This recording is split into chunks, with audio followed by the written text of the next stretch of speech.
which I may add, home of the three-peat girls 10th region basketball champions. March 12, 2019 special meeting.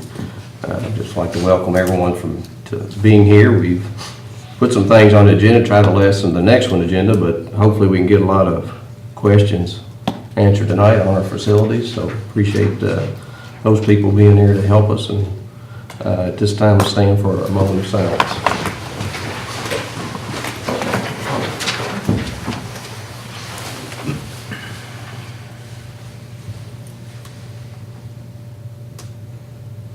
And now the pledge. I pledge allegiance to the flag of the United States of America and to the republic for which it stands, one nation, under God, indivisible, with liberty and justice for all. As you might be able to tell, I'm a little bit under the weather, so if I start hacking and coughing, just keep going on without me and we'll make it through this right here. Miss Ritchie did contact me and say that she would be a little bit late today, so Mr. Christie and Miss Nance just make note of whenever she does come in.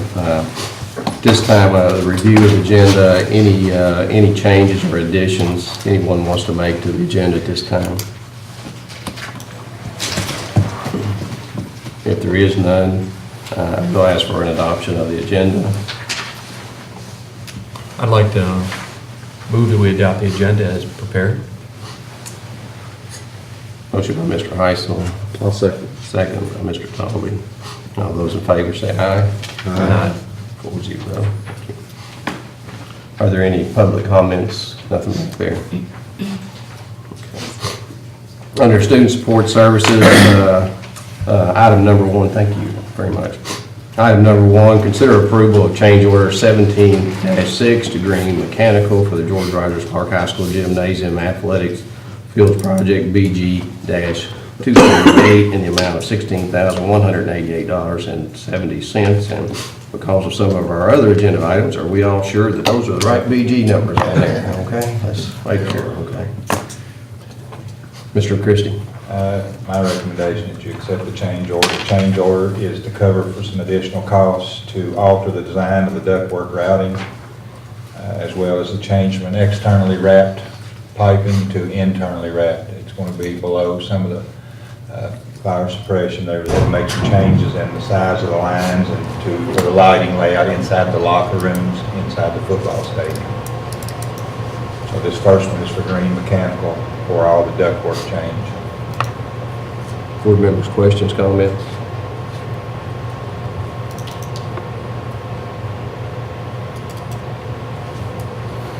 If there are none, I'll accept a motion. Make a motion to accept item number 3 as written. Motion by Mr. Tolby, I'll second. second by Ms. Richardson. All those in favor, signify by saying aye. Aye. Item number 4, consider approval of change order 18-6 to Fayette Electrical for the George Rogers Clark High School Gymnasium Athletics Fields Project, BG-238, in the amount of $1,584.22. Mr. Christie. Recommend this change also. This couples with the change order you just approved. It's primarily the electrical part of that, moving the electrical. It's Fayette Electrical's piece of it. It's the electrical work of the change you just approved. Board members, questions, comments? If there are none, I'll accept a motion at this time. I'd like to make that motion. As written. Yes, sir. A motion as written by Mr. Heisel. Do we have a second? I'll second. Second by Mr. Tolby. All those in favor signify by saying aye. Aye. Item number 5, consider approval of change order 19-10 to Rising Sun Developing for the George Rogers Clark High School Gymnasium Athletic Fields Project, BG-238, for a credit in the amount of $20,105.79. Mr. Christie. Recommendation to accept this change order. The amount of the credit, this is for the areas where at the time we did the gymnasium and the football stadium, part of the bid the project included the leveling of the fields for the softball, baseball field, and the field house, at which time the bids called for that to be seeded with grass. But since we've moved forward with the projects of the baseball, softball, and the field house, there's no need to seed that, so this is the cost of the seeding being removed from that, so it would be a credit back to the account for all the area that wouldn't need to be seeded. Board member questions, comments? If there are none, I'll accept the motion. Make a motion to accept item number 5 as written. Motion by Mr. Tallby, do I have a second? I'll second. Second by Ms. Richardson. All those in favor say aye. Aye. I like that one the best. That was a credit. Yeah, we talked about that, if you want to. It's a lot of grass seed. The next 3 items there, we will do them one at a time because we just discovered that the, I guess the VG order or change order number was wrong. We left out a 1 on that, so we have to go back and redo those. So item number 6, consider approval to amend the previously adopted motion for approval of a change order 19-6-1 to replace change order 96-1 for a credit of $9,199 from the February 19, 2019 regular meeting. I don't know if there's any other explanation. I mean, it's just that change is all we're doing. That's all So it was change the. any board comments or questions regarding that? If there are none, then I'll accept a motion. So moved. Motion by Mr. Heisel, I'll second. second by Ms. Richardson. All those in favor signify by saying aye. Aye. Same thing on item number 7, consider approval to amend the previously adopted motion for approval of a change order 19-7-1 to replace change order 9-7-1 in the amount of $9,199 for the February 19, 2019 regular meeting. If there are no comments on that, I'll accept the motion for that as well. Make a motion to accept item number 7 as written. Motion for Mr. Tallby. Second. Second for Mr. Heisel. All those in favor signify by saying aye. Aye. Item number 8, consider approval to amend the previously adopted motion for change order 17-5. Item number 19, to include the additional statement pending KDE approval from the February 19, 2019 regular meeting. Mr. Christie, you want to add why that was? That's an oversight on my part, usually when the motions are made, and if it's, I watch, if they're over $20,000, it takes KD approval on these, and I failed to catch it and mention to you all that we needed to add that to the language in your motion. So the motion would be the same, the only thing we need to do is add pending KDE approval, because anything over that, they have to approve. Any board member questions or comments? Does the board member who made the motion have to make the same motion, or can anybody do that? I think we can, based on what I see, I think we can do it just as it is here because we're just amending the motion from here, and anybody can do an amendment. Yeah. Okay. Motion. I make a motion to approve as written. Okay, we have a motion for Ms. Richardson. Do we have a second? I'll second. Second for Mr. Tallby. All those in favor signify by saying aye. Aye. All right.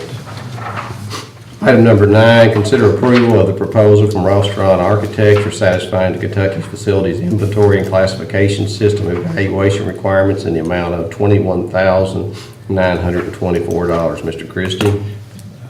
Recommend that we move forward with this. This is a requirement by KDE that by a certain time, and they're at only at about 44%. I think I was reading today, they're about 44% of the schools have complied with this at this point. It's your inspections of your buildings throughout the district. You're on your needs list to ensure there are certain architects and certain groups that's gone through trainings to inspect these buildings so that when you're doing your needs assessment, everybody is equally and equitably addressing the needs in the buildings and somebody's not inflating them. The needs. So there are certain ones that are trained to do this. This is a professional service, so it's not something that needs to be bid out. However, we did reach out to some other folks that do this, and It's my recommendation that we go with Ross Tarrant, one, because they're already on our grounds and have already done one of the buildings through this process for us. They've already completed one of them, and they were a little bit equal to or less than what anybody else was going to do it for. And then they're also, when we get ready to do a facility plan, they've already stepped up and going to be willing to help with that on the facility plan at no charge. So this will tie in greatly with your facility plan when we do start that process. Otherwise, we'll be bringing someone that's unfamiliar with their facilities and going to drag it out some at a higher cost. Board member comments, questions? I think just to reiterate what you said, so you did reach out to some other folks, and they were either more or the same as this. Same as They've got the or more. advantage Most because of they them. already get the familiarity. Yeah. And Ross Tarrant has already completed, Concrete has, Campbell's already been completed. How often does this have to be done?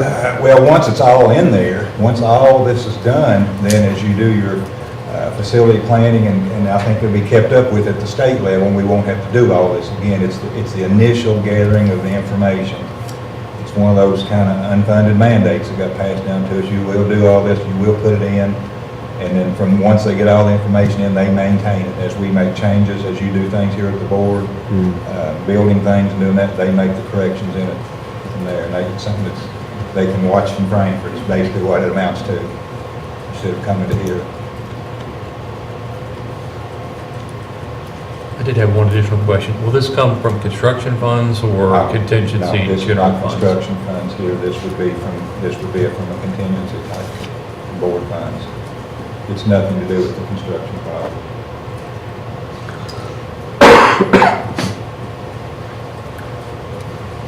Other questions or comments? If not, I'll entertain a motion. Is this pending KDE approval? Do we need to make a motion with that? If it's over, since it's over $20,000? Yes.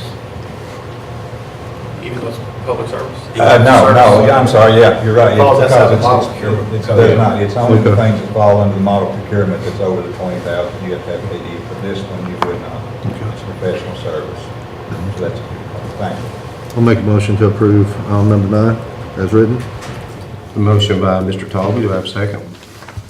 I'll second. Second by Ms. Richardson. All those in favor say aye. Aye. Item number 10, consider approval of contract days and start dates for a job maintenance worker, athletic facilities, buildings and grounds position. Mr. Christie. This is the position that you approved. The job would be a grounds person primarily. There would be just a district type position, not assigned to any building. They would be the one responsible for all of our athletic complex grounds, high school, middle school, sports fields, turf management. The position that you passed the other night, I wanted to add on here that it is for 260 days. That's in keeping with the rest of our maintenance staff in the district. And the title of it would be a maintenance 2 position. That's the pay level that it would be on. It's kind of a middle of the road in the maintenance. Of course, the exact pay would depend on the number of years of experience that this person might come in with. I would like to we've already advertised for this position. We're up to 9 applicants at this point. I'd like to have this person hired by the end of April.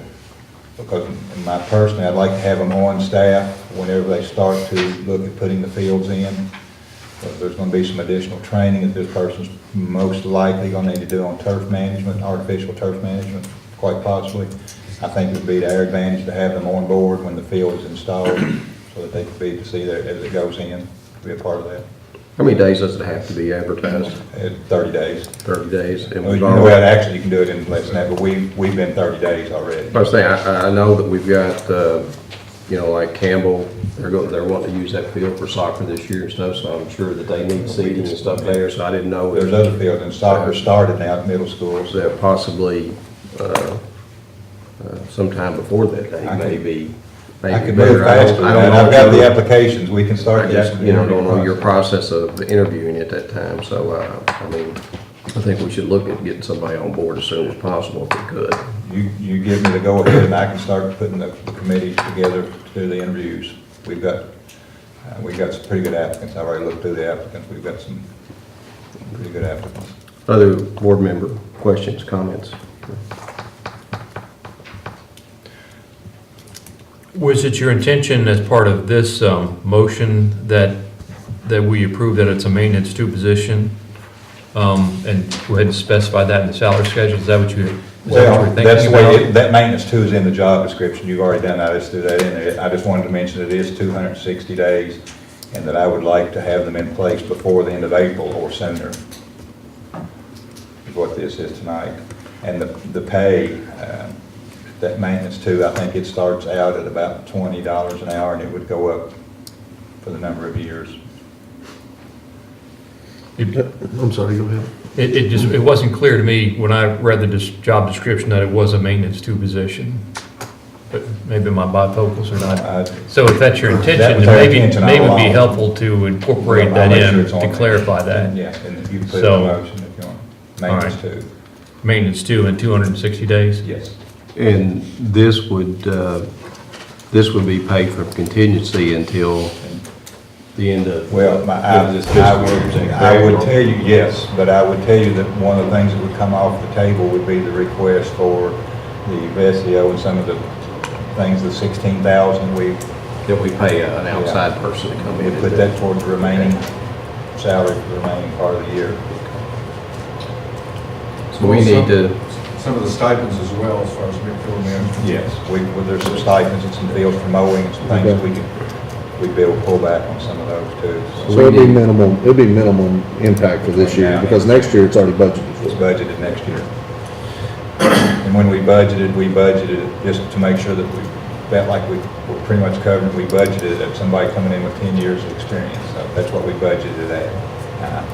And the experience that we've got on the applications is anywhere from new to 8 to 9, 10 years, so I think we're going to be covered fine in the budget.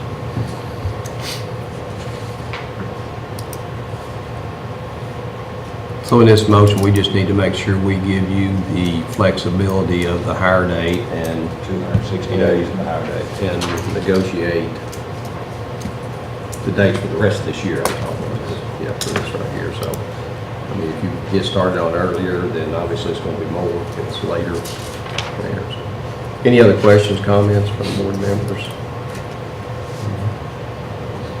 If not, I'll entertain a motion.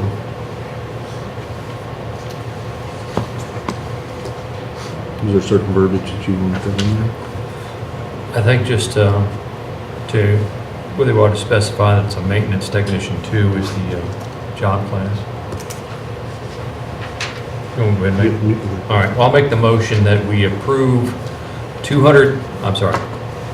Let me back up just a second. Sorry, Ms. Nance. I'd like to make the motion that for the, let me make sure I'm specifying this correctly. For the job maintenance worker dash athletic facilities, buildings and grounds, that we approve 260-day contract and specify that this will be for a maintenance technician 2 job class with the start date as soon as practical. Does that cover what we need, you think? I think we've got it described, I think we have the date. You have, you want to read that back and then we can mess with it if we need to. Let Scott listen to it again. The motion was to approve the maintenance worker, athletics facilities, buildings and grounds, 260-day contract for the maintenance technician 2, pay level, job class as soon as practical. To start as soon as practical. Okay. We have a motion on the floor. Well, second. Second by Mr. Colby. All those in favor say aye. Motion passes. Item number 11, consider approval of quotes from Daktronics for scoreboard design drawings for the George Rogers Clark High School Gymnasium Athletic Project BG 16-238 in the amount of $6,400. Mr. Christie. Recommend that we move forward with this. This is for the scoreboards for the gymnasium. and football stadium. This is the tech drawings for the foundation and electrical layouts and everything that goes with this. It's their engineering drawings, and they're ready for them. This would come off of the cost of the scoreboards. This was part of the quote for the scoreboard, so this much would be deducted from the total cost of the scoreboard. Questions, comments from board members? And this is something that wasn't in the original. No construction scoreboards bid, were in the nothing. original, so this is gonna be one that we can talk about later, about how you wanna do that, if that wants to come through general fund contingency, or it can come from your project. I think we were informed by our architects that's pretty much normal, that scoreboards are not included in projects because of donations and things like, is that correct? Ron? I think that's Correct, a lot of different districts, and historically, a lot of them used Pepsi, Coke, and some of those actually provide scoreboards, but they've gotten away from that and gone to other community, businesses that participate with the scoreboard. And what happens is that you're bidding it, and then in this case, you're almost like a 2-year construction process. And a lot of things can change as far as what technology allows and what kind of scoreboard, video boards, display boards you want to have. So we've been working with Daktronics. The issue, like Mr. Christie said, is we're at a point where we need the foundations to be going in, and yet there's not been a contract agreement with the vendor yet. So this is a chance to get them paid for providing their design, and so that can be installed, What's the timeline on them providing the designs to? 2 weeks. 2 weeks. 2 weeks. And that meets your timeline that you need those, or you need them sooner? Quick as possible. We're ready. Go ahead. Brian, you touched upon, how the later funding on this might come about, and I think that's something worthy. At another time, we discuss exactly what the process would be for that. But that's not part of this motion, so just a parenthetical note. And I would clarify, in here it says George Roger Clark, and that's George Rogers Clark, which is, of course, the home of the three-peat champion, so just to clarify that part. Girls basketball. Sneak that in. I think everybody knows, but that's good. Any other questions or comments? If not, I'll entertain a motion. I'll make a motion to accept item number 11 as written with George Rogers. Okay. That's three-peat, right? I'll second. The second one is Richard. All those in favor, please say aye. Next is internal board business, and these are intended, they're only discussion items and not for action. And if it's okay with the rest of the board, we have, a lot of players in here tonight. I'd just like for them to be able to ask questions as well. We've got athletic directors, principals, maintenance people in here, and I just think that, we just open up the discussion for everybody. If there's a comment or if they have a question, then we should allow for that, if that's okay with the rest of the board. Okay, item number 12, general discussion for establishing a Hall of Fame committee. Mr. Christie. We've had some conversations with all the change in this new era with the athletic facilities and everything coming in. This is an opportune time to be able to start some new things and change the way we do some things. I'm speaking with Mr. Parado, talking with Mr. Keene. He was in another life at another school district. He was charged with helping start a Hall of Fame for that school, much like where we are right now. So what I've done is talk with him and ask him to kind of pull out the notes, and he's put together, we've got a rough draft here of what it would look like, and I'm going to give everybody take a copy as it comes around through there. And I'll certainly, at this point, Mr. Keene is the expert of putting these documents together, so I would open it up and say, if you have questions, feel free to address those toward Mr. Keene, but I probably will if you send them my way. They'll probably bounce off and go that way, so. I've heard a couple of things about doing some alumni things. Is this in conjunction with this as well, or is that a separate thing that we're looking at with an alumni just doing a GRC Alumni Scholarship Fund. Is this separate from that? It'll be separate. So that's something separate, okay. Just wanted to make sure that was that. I think it's great. I think it's long past due. It's really disappointing that we don't have a way to recognize, you know, a lot of the greatness that's been here within our community. My input from that is that I hope that we will find some way, because you know, if you look at state champions, I mean, people always say we got a boys basketball championship and we got a boys football championship, but technically we don't really have a boys basketball because that was done at the old Clark County High School. Now, I do want to try to make sure that whatever we do in this Hall of Fame, if we can find some way to recognize those people from Clark County High School, Winchester High, and Oliver School, the three schools that came together to make GRC, and I don't think that was ever done at the high school when they opened this high school in '63. I think, you know, you see some things in there that, you know, smoke signals. I heard that was the name of the newspaper at Winchester High, but I don't see any recognition for any of the others. I know at one time out there I found some old trophies from Oliver and some trophies from Winchester, and you know, that's been years ago, so it's no telling where those are even at or if anybody else has any, but I think we need to try to make sure that we include those people in part of that. That would be just a recommendation. You know, obviously, you'll put a committee together, I'm sure, to do this.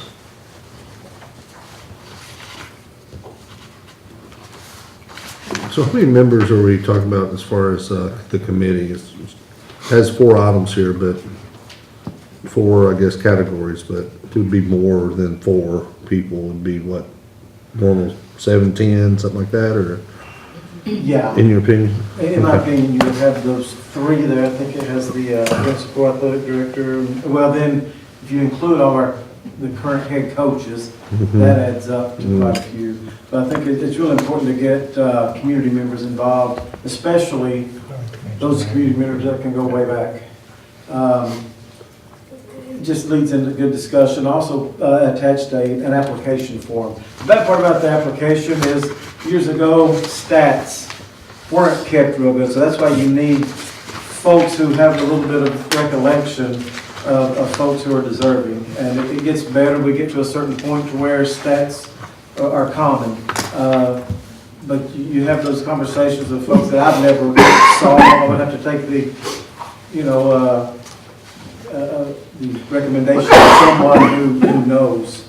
So at that point, I think if you look at, I don't want this thing getting out of hand. Not every head coach elects to be on the committee either, because you get into the same situation. They only know what they've done. If they haven't coached here for 20 years, they don't know anymore either. So a lot of the head coaches, they have the opportunity, but they don't sit in on that. So the community members are vital. And I would think if you had 10 to 15, would be an optimal number for that. Yeah, I think it's very important, the community part of it, because of, you know, a lot of coaches and athletic directors and principals haven't lived in Clark County all their life. So, I mean, that is important to be able to do that. I think it's important to get the community members, because at the state tournament did speak to someone who was a graduate of Winchester High School, who let me know that sometimes community members know more than board members anyway, so I wanted to make sure. And I agreed with him, so I said, I want to make sure that, that we do have people that have that kind of knowledge and input. How would you go about getting those local community members in? You take an application and somebody decide on it, or would it just be to start with, you would choose? I mean, I think again, meet with Mr. Christie, or if you had some folks that you knew, you had 2 or 3 names of people that you know, long-termers, been in Winchester for a long time. Start with those, and then let's build a committee from that. And then once you decide on that initial committee, then it's in there to where it would take a majority vote to add folks to it. But that initial committee would be, who has the knowledge and wants to put forth the time and energy into seeing this through. I will mention a friend of mine, Larry Disney, and Larry's him and Barbara have been in the community off and on for 20-some years, I guess, or more. And I do know that Larry sat on the Cincinnati Reds Hall of Fame committee. So he would probably be able to give you some valuable information on how to do that. And I talked to him at the state tournament as well and asked him if he'd be interested. He said he'd love to be interested in something like that. And I said, well, I know we're working on it, and I'll have somebody get in touch with you. But I think he would be very good. Probably not as prestigious as the Phelps Hall of Fame committee, but we'll look at it. Yeah, and I think that with your all's, blessing to move, however that process takes to move forward, I had heard Larry's name, and then there's some people in the community that I know have been doing some research, stats about GRC and Clark County Winchester through the years. Just rattle off some things about teams and players and stat. Just coming together and getting those folks involved would be imperative. You got to get started somewhere, and, Yes. and I'm glad you are. And I don't know what kind of, is there a monetary commitment that we can make from the board, or we should be considering at some time, or how are we going to go about, and I have read over this, information on how you're raising money to recognize, or... When you look at it, there's options. I mean, the one that I started before we had a banquet, had it catered. If you got inducted, you had a tick, you and +1 free tickets, everybody else had to pay so much. It gets pretty big and pretty expensive. Then you gotta find a time to where you can have the banquet, and then honor them at a ball game. So it could be as much as that, or it could be as little as a plaque, a recognition at a football game or a basketball game. And maybe 2 plaques, one to put on the wall and one they can take home with them. So I think those are some things in the bylaws that we would have to know what you're thinking as far as what you want to spend on this. I mean, this is something, you start going back, there's a lot of... Yeah, this initial thing's going to be tough. It's going to be really tough. It's going to be tough. Yeah. And there's going to be people that have tremendous feelings Yeah. about, about whether Linville Bucket was better than Jordan Graham, or what, I mean, there's people that are going to have those kind of feelings out there, so. And people get hurt if they're not on the first one, too. And that's going to be the toughest one, so, I want to, hopefully we'll support this, and it's way past due. I think, I know you guys have been to Mason County too, and they've got the pictures on the walls that you see of those people that have been inducted into their Hall of Fames, and I think that's something for us to build on in these facilities that we have, and it's easier for us to maintain them since we got them on campus now, so that's going to be a great way to do it as well, so. I think too, is there like a Hall of Fame that's on the second floor of the gym too, it's a kind of wall design already. That's been in that diagram, I've seen that in that diagram right there, so I think that's, Could the Hall of Fame be sponsored by, let's say, by construction managers or architects? Ron gets in there. I'm in the Hall of Fame already. depends on how much you sponsor right there. Sorry. I would say that you would always look, I don't know that we want the Ron Merle Hall of Fame or whatever, you don't have to be the George Rogers Clark. I guess we're going to call it George Rogers Clark Hall of Fame is what we're looking at, not Clark County, but, again, I do want to make sure that we do recognize some of those people from the past as well that helped build into there, but, I'm excited of the opportunity. It's past due, and appreciate you all having the vision to look for this. It's something that I would real interested in helping getting this off the ground, something that we maintain for years to come. I'm glad you've done this work. I didn't realize we've done that much work already. That's pretty good. I think we make it very special. I mean, I think at dinner, to honor the nominees and present them an award, and then honor them at, the basketball game, football game, whatever that is. I think it's I don't think we should limit just honoring them at a game with a plaque. I mean, I think it should be at an awards banquet and make it a nice venue. And are we looking to maybe, do this once a year? You can limit, how many you put in each year, or, that'll be up to the committee, but. I don't know, that's what this committee needs to get together to talk about. Is there just gonna are they gonna select someone, or are you gonna open it up, take nominations, and then have the membership vote on it, and take, if there are 8 nominees for the Hall of Fame this year, and you're gonna put 4 in, you know, that kind of thing. I think that's still part of what's gotta be worked Yeah, out and yeah. talked about. Well, I'm in favor of putting the committee together. We did it every year for a while, then it got to the point to where it's a smaller scale that you ran out of folks, so now I think it's down to every other year that they do it, so I think that the committee has the opportunity to do that. Okay. There's some, in there, it talks about having, you know, anybody, the hard part's getting folks to apply and put a nomination form in. If you get people to do that and get a constant flow of that, and we just, for lack of better terms, call it long list and short list. Everybody that applies is on the long list, and the committee votes who comes to the short list, and then once you hit the short list, it takes 2/3 vote to get in. And so, once you apply, you never have to apply again unless there was something in there. If you don't accept it, you know, we offered, you know, I didn't get in on the first, and that does happen. No, I didn't get in the last 3 years, I don't want in now, okay, well, you're no longer on the list. And felons are not allowed to keep felons off of it, but again, that's something if you want them on there. So where did you do this at? What? Phelps. Oh, Phelps, okay, Yeah. sorry. I didn't get that. Now, would this be for For both? Yeah, both of them are in the hall. Jamie and his wife? both? They're two pretty good players, I'll let me tell you. And I did not sponsor him. I'll have to say that, I coached against Jamie, believe it or not. I know he looks a lot older than me now, but, One of my highlights, playing against. will it be for only GRC graduates, or are there provisions for coaches and impact and those types There's of? 3 categories, there's players, Has that. and then it would Sorry, also I'm- be coaches, and then there's also special Oh, okay, category okay, I'm sorry, I for didn't look over it, you're good. supporters, donors, I mean, Could be radio. could be radio, yeah, radio, Announcers, just okay, anybody who okay. has helped in any way. Okay, good, good. I had a couple questions. Go ahead. The Winchester local community members, who will be selecting those folks? I think that's where we get together that first initial time, and with Mr. Boland, myself, and then you all, let's throw some names out there to see who would be We interested in could that. do, you know, I don't know, we could put an ad out and see who would be Yeah. interested, and then submit the names, and then Yeah, we can do everybody that. come together in another work session, just put this hashed out and say, these are the folks that we want to make up the committee. We want Okay. to pull from these areas, and these particular people fit in these areas that we want to build a committee.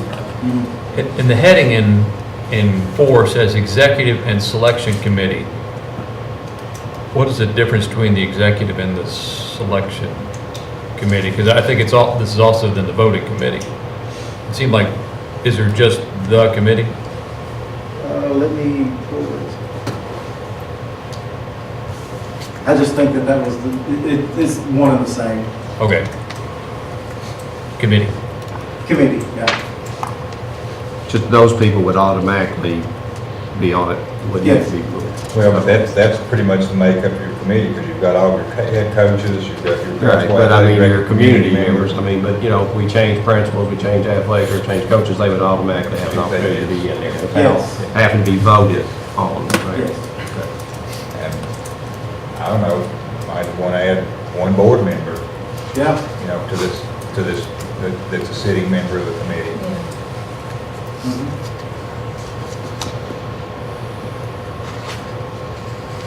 I think it's long overdue, I agree with you.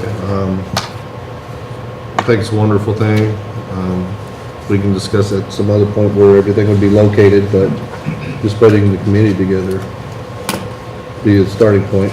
There's a section in there that you have to be graduated 5 years to be eligible. That could be 10 years, if you, whatever you want to do. Right, yeah. It wouldn't necessarily have to be 5, but we just, on the smaller scale that we did it there, we didn't want to knock out too many folks to see how this thing flew. But here, again, much larger, much more teams and athletes, so that number, whatever the committee would think, would be best. Would it be a general direction of the board then to just or to put together an ad, maybe put in the paper and just try to start garnering some interest in sitting on the committee from community members? Or is that the next step you want me to do? I think that would be the Then- next step, to keep it rolling right there, and then, just kind of report back maybe in a couple months what you've got, and if we need additional help from the board or something, then just keep Mr. Christie informed. He can either put it in his superintendent report, or if we need to bring it in front of the board, we can do that. That's great, appreciate the work. Thank And you. if there's names of people that the community, may want to have on the board or consider, who's the point person to? Well, we'll work that when we do the ad, when we put an Okay. ad out in the paper, we'll have a contact point where everything funnels through. We need to do it through the high school athletic director, or we can do it through our HR department, have everything come in here, even gather everything here and then sort it from there. Okay. We'll work on Yeah. who the point person, who will actually receive the mail will be, or the list or calls. Probably use wording like for folks interested in serving on, Yes. and that, since it hadn't really been established, that would accomplish your goals. There probably in the ad would need to be just a short line or two about, that we're starting this, and it's a new endeavor as a part of our new athletic complex. This is something that we've wanted to start. I think they'll be well received in the community. Yeah, I think so. I think it'll be really, really good. I think it could be a special night for the community. We good? Move on? Good. We good? Okay. Item 13, general discussion of George Rogers Park High School Gymnasium and Athletic Field Project Complex update. And we have architects and Mr. Codell here, so fire whatever questions you got at them, I guess, sir. How do you want to open this up, or is there anything in particular you want to start with? We're planning on having the football stadium ready for the first scheduled football game of the season, and we'll have the gym open. I'll let John and them take it over from here. I'd like to have it open by mid-December. I knew that. That's on him. I knew it was You know what? Well, right there. First football game, do we know that? It's First week of September. the first week is the road game. Except the bye week, the first. Yeah, week. yeah, bye. I knew it And the was- first game is Is the away. schedule full, or is that date just open? Do we know? It's full. It's full. September 6th. will be So the that's first where home we're, game. so we're for sure right there. Our first home game is on that date. Okay. Schedule's What was that out. date? September September 6th. Thanks, Chris. We'll talk a little bit about the football field and where we are with the football field and what you see coming up. Yeah, no, you want For the football side of things, we're in pretty good shape. The masonry work, now the weather appears to be breaking a little bit. It's starting to be in the stone and the brick split face block on the stadium buildings. The roofs hopefully will be completed this week, possibly, depending on what Thursday and Friday, but definitely next week for sure. Feel pretty good about the football stadiums. The date we've been throwing around is 4th of July, so that's our goal. Fireworks show. Oh, yeah. Burn the carpet up. We'll probably do that. There's some potential added scope, some change orders I'm sure we'll get to later that would add some pretty serious dollars and some time to that football stadium side of things. So that could have some impact there, but as far as the football side of things, we look good for the first football game. Have we looked anymore? I know we talked a little bit about the hillside and the steepness of the hillside. Have we done anything That's that what I we're was looking at? there. We haven't moved forward with that yet. We've gotten some pricing in on that hillside and the rock retaining wall. About $125,000 roughly at first pass. Now we're still working. Now, is that on both sides of the stadium or just the one side? Is that, I know it's pretty steep there. If I'm looking at the visitor side on the right-hand Right side. side It's primarily. pretty steep right there. Left right side now, is more as manageable. far as Yeah, the being left able- left side was not included much. I think we maybe had a little bit of wall there just to balance things. And we were trying to bring the fence down to behind the, if you will, when you leave the track, you have like a little drainage swale. And then in order to try to help that, we were putting in almost like what we would call a seat wall, a little knee wall that would be where people could even sit or put lawn chairs in that lawn area if they wanted to versus going up in the bleachers. Then we were trying to put a fence 6-foot or 8-foot chain link right by, about a foot behind that seat wall. And that way it would keep kids and everybody off that hill, okay? Because whether we end up, one of the things that we were looking at, or one of the, that price included changing that out to have like some ground cover that would take a little bit of maintenance the first couple of years, but once that got established, then you wouldn't be in there trying to weed eat or mow that hillside. We didn't want to put any mulch or rock or all that, because it's just going to wash down, or kids got over there playing with it, it'd be thrown all over the place. So initially, we ended up with the steepness that we have over just being caught with the transmission line, the easement back there. We can't undercut the power poles that are out there for that main transmission line. So it just, we've tried to maintain 3-to-1 slopes that are more mowable everywhere else on the campus, and there we ended up about 2-to-1. So I understand, and it's the idea, like, what could we do to not have the ongoing trying to weed eat that? At a minimum, if we backed off, or you didn't want to spend that kind of money, we talked about doing just some kind of like a crown vetch kind of a ground cover that would, once it got established, it would choke out any grass or weeds. You might have to go in there and pull a few thistles or kill some of that every now and then. But we were going with a more hardy, even had a red foliage for the ground cover that our landscape department picked out.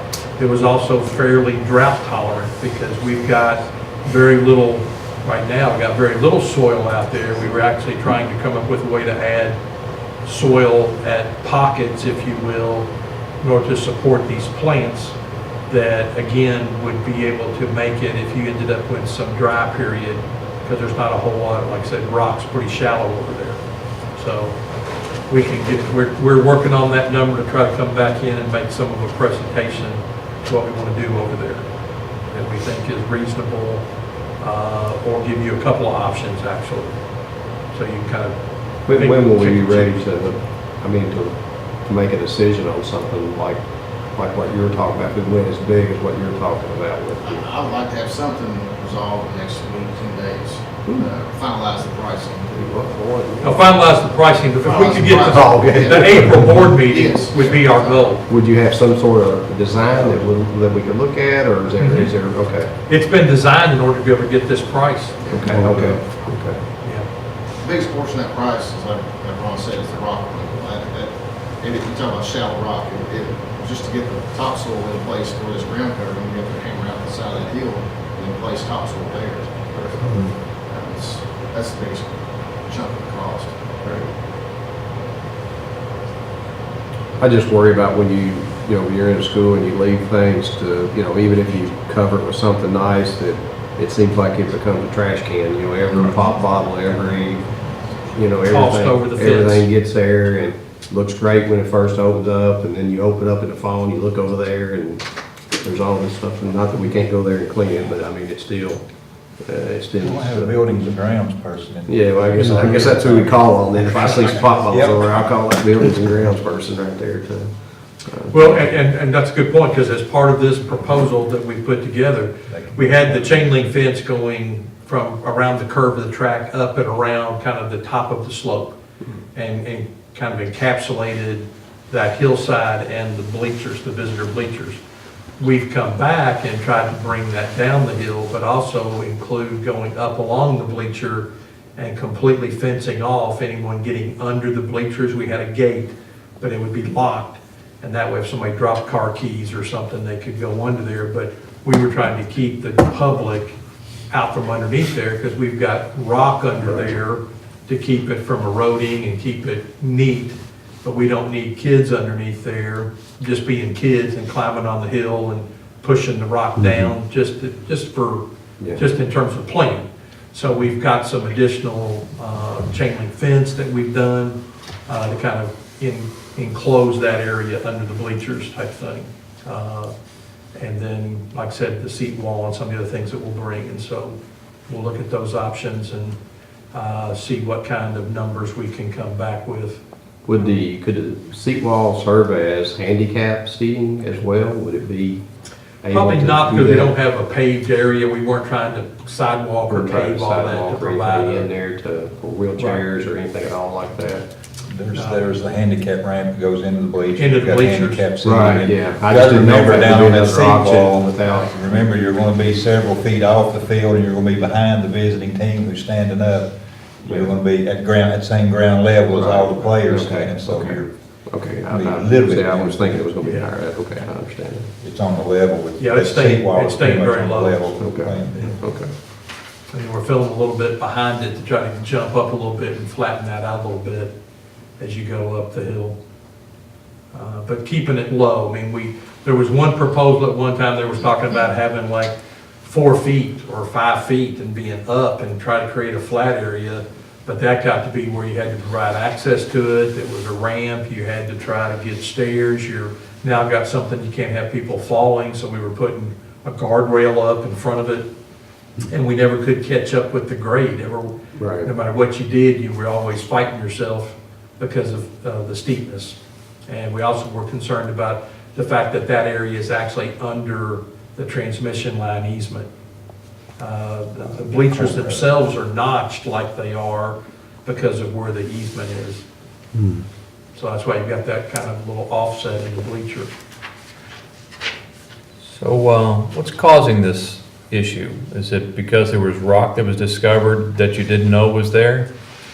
No, probably what the issue is over two things. One is maintenance in terms of the fact that, yes, we could just leave it like it is with this steep slope that would require trying to weed eat and trying to mow that grass. And the grass that's there is not really the proper ground cover. It was just what they threw down once they had graded some of that, just to try to hold the slope.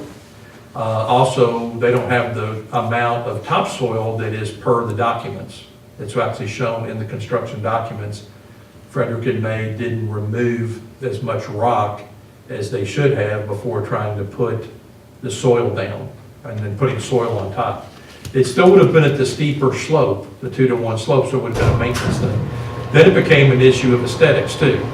Okay, yes, you're trying to maintain that, but like I said, if it's just gonna be grass and people are throwing everything over into there, or weeds are trying to grow and trying to maintain that all year long, or especially even during the season, in terms of when everybody's over there.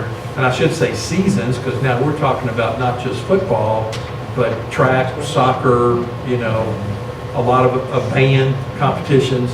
Talking about a lot of events that are going to take place in this arena, the stadium, if you will. And so the question came up, well, can we do anything to make that more attractive? And that's when we started looking at it from a landscaping standpoint. Can we change it from just grasses to some other kind of decorative ornamental grass that gets 18, 20 inches high, stops growing, would choke out everything, wouldn't be a maintenance issue. Then do we have enough soil for that? So we got into the situation like, well, let's propose some things. One of the issues we're talking about these numbers is we don't feel the contractors really provided much in the way of any credit to minimize the amount of rock they would have to remove if we went to a more drought tolerant ornamental ground cover and tried to minimize the amount of topsoil that would have to be provided. So we're still got some homework where we just got these numbers in not too long ago. To go back to them and say, okay, let's get our heads together and decide what's going to be a workable solution to kind of help the maintenance and the aesthetics and the overall cost. The rock that's under there, is it loose rock or is it boulder type? It's bedrock. It's actually limestone Well, could bedrock. you do like a rock outcropping type thing because we have this situation at our field now and it's an eyesore. It doesn't get mowed quite as often. It does get the trash. Right. It just looks bad and I just was thinking if you could do some rock outcropping that would be aesthetically pleasing and then you could add, pockets of plants. This is a landscape person right here. Yeah. That's her expertise. One of the things that came out of one of our meetings was the worry about vandalism. Because some sort of decorative rock out there, if opposing fans came in, spray painted the place, that kind of thing. So that's the reason we kind of switched gears and went with the ground cover instead. But that's a possibility. Yeah. Yeah, I can visualize that, okay, but I'm worried about how consistent that would be because the rock is a little bit, uneven. Yeah. And we could end up with like little shelves, which could be attractive if you could come back and figure out, but we'd almost have to find somebody to take ownership of that, from the agriculture department standpoint or some group, a garden club or something like that might want to live into that in terms of doing something that would stay maintained. Yeah. Because I can see it start out really nice and then becoming a weed Yeah, field. and we have that now.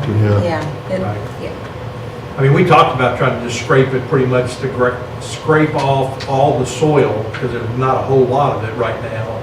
And then try to leave it rock, but then you have people picking that up and throwing it into, the field or onto the track, or there's no sense giving people ammunition if you just try to leave it somehow rock. And when you talk about, well, we fenced that off and now you've got just a big rock garden that people are still gonna throw bottles and stuff over the fence. So it's a challenge. Yeah. Yeah, thank you, because it's gonna be one of those things that we're trying to balance the cost of that with the maintenance and then what that looks like. And I think that long-term, we'd like to get enough soil over there to be able to have something established that's not it would be tolerant when you get those 2 or 3 weeks of very little rain and shallow roots. And it's gonna be able to survive that. Well, I would encourage you all to continue to knock, put some ideas around and then come back to us with some proposals. And I'd love to get your thoughts on it, to help them out. I mean, but $125,000 in that top end is a lot of money. That's sneaking up on what the cost of a reading program is. So, I mean, Right. it obviously has to be safe and it has to minimize our liability issues, but it'd be nice to have several options, especially some out-of-the-box thoughts. Okay. We still got a couple of boulders that was pulled out for the high school down there by the Set over there. ACCs. Pull them over there and put them up. Yeah, you can do a lot of things with those. With boulders. Yeah. I guess 3. Yeah. So how's the field house coming? And I know you broke ground. Started digging footers today. Okay. So we're getting, got another crew dedicated to that site, so it's gonna start moving now. Kind of been playing the weather, the background check situation, so. Resolve itself. Yeah, so, started digging footers Good today. And what's the anticipated time on that now? It's a 14-month contract. We're hoping to get it completed. I think the original schedule shows it finishing around Thanksgiving. So that's pushing it, to say the least. So what's that come out to? That's not 14 months. No. No, I thought the original kickoff meeting was a lot sooner. It was discussed, the date was a lot sooner than Thanksgiving on the original kickoff meeting for just the field house. I'm not talking about all the fields or the softball and the baseball fields. This is the, Thanksgiving with wind. This year? this year. Yeah. Okay, October. We can live with that. That's They get crazy transported. soon. It's a building, it's a Like block building. we talked about that day, the contract, we built the schedule trying to anticipate the weather days. Uh-huh. So went ahead and made the construction schedule shorter than the contractual allowable time. Okay, So that if we do lose a couple months to weather, we still get finished. Instead of like what we're dealing with now, having to extend the contract for 8 months. Hopefully this will time out right and we'll complete the whole thing all at one time. yeah, okay. But like I said, they just got first shovel in the ground for that. The gym, currently we've extended the contract 55 working days for adverse weather, which runs that out to February the 21st of next year. Since that time, when we presented those change orders, we lost another 30 days. We're up to 85, kept going through last Friday, but obviously, we haven't presented those to you. We kind of wanted to have this meeting to see what the board's thoughts are on continuing to extend the contract or not. The contract's set up at day for a day basis. Every day they lose to adverse weather just gets tacked on to the end of the schedule. But obviously with the hopes of getting in early, there's a possibility of not extending the contract any further. We should start getting into accelerating the contractors, accelerating their schedule. That's something that we would have to discuss. If they incur additional conditions, overtime, whatnot, that opens you up for claims. If we add those 30 days, those additional 30 days, it runs it out to April the 3rd. Obviously, we don't anticipate it taking that long, but that would be the updated contractual completion date. If all went well, just ballpark it for me. I know I'm putting you on the spot. The roof, right like I say, we hope to finish the buildings, the roofs on the state buildings this week. Start the roof next week on the gym. The roof is shown, is originally to be completed April the 24th on the gym. And as we stand here today, I think that is still possible. So if that happens, we're back on track to the February 21st completion date. We've talked about going for Christmas. That's the goal, is to have it completed by Christmas. This is the district tournament year and regional tournament year, basketball for us. But in So is it a resource issue? I mean, or is it just a timing issue? I mean, if there's more people working on the project, would it be done any quicker? Or is it just really more of just timing, getting the, knocking out checklists and? At this point, it's been the weather. The roof couldn't start because of the temperatures. Now, we're getting out of that 40-degree period. We're going to start the roof. But yeah, so I mean, manpower's not going to be a problem. We've just been fighting the conditions up to this point. The critical thing is getting dried in. Yeah. He's talking about the roof because between getting the roof on and getting the walls and windows in, because there are a lot of finishes that obviously you're not going to be able to be done, or a lot of duct work, electrical work, a lot of things can't happen until we get dry enough that other trades can get in there and get their work done in order to facilitate the next trade getting in there and getting their stuff done. So everybody's just got put on hold or stacked up. The idea of getting this roof on by the end of April, man, that turns a lot of stuff loose, is what that's about. Can you explain a little bit about costs that'll come with an accelerated workforce like what you talked before? I mean, obviously you're talking about, having more men on the project, doing overtime. Overtime's the big thing. And, I don't know, Mr. Christie, if you have any experience in, or have ever done anything like that, what costs we're talking about, how much cost we're talking about, what are we adding to the project by ensuring that we get this thing in time for, to play most of the I season? haven't, all the buildings that we built, we've not ran into weather like this. I mean, on any construction projects that we've done in the 12, 14 years I've been here. Overtime, it's putting your guys up in the hotels, working weekends. Union contractors sometimes can't work the overtime like the other guys do, so they bring in additional men that aren't on overtime, so there's some serious costs associated with that. What I think, from my perspective, you get into the carrot and the stick.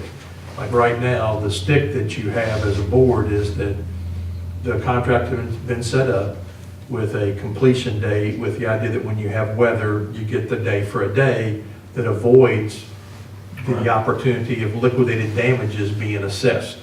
Okay, so you almost get in a situation where you have to give the contractor those days, because if you don't and they're not finished, then you have the option of going back and saying, well, then we want, I think we're at $1,000 a day.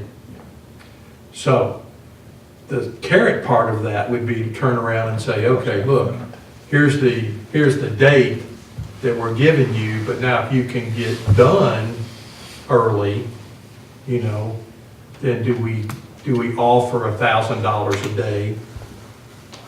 But you have to be careful about how that gets prorated or how you handle something like that because of the different bid packages or who's responsible for what. Because one guy can Could get done, and can throw up the whole works. I mean, he can get done, but then somebody else comes along and doesn't staff the job. They don't care, they don't have the interest in it, then it just makes everybody else, nobody else has a chance to get down there. then they're waiting, right. So it gets to be pretty difficult to try to put that together unless, because you would hate to pay one contractor a lot of overtime or give them the opportunity to earn that and then have somebody else almost like shut you down for not being able to get there or not. Well, let's say everybody works real hard, but then you can't get the floor down. I mean, or you get the floor and everything down, but then the bleachers aren't ready or the crew can't come in and install the bleachers. So any one trade like that could end up gumming things up. Well, the issue, I know that it goes for these two gentlemen sitting in the back that are trying to get district and regional tournaments there. And I mean, I know they're sitting there thinking, well, if we can't get in this gym right now till February 21st, we can't go out and tell people that we're going to play this regional tournament and this district tournament here. Our deadline's going to be, we're going to have to know something solid by September. Yeah, that's what I'm thinking. Because That- we have to go when the meetings come up, we have to go and lobby.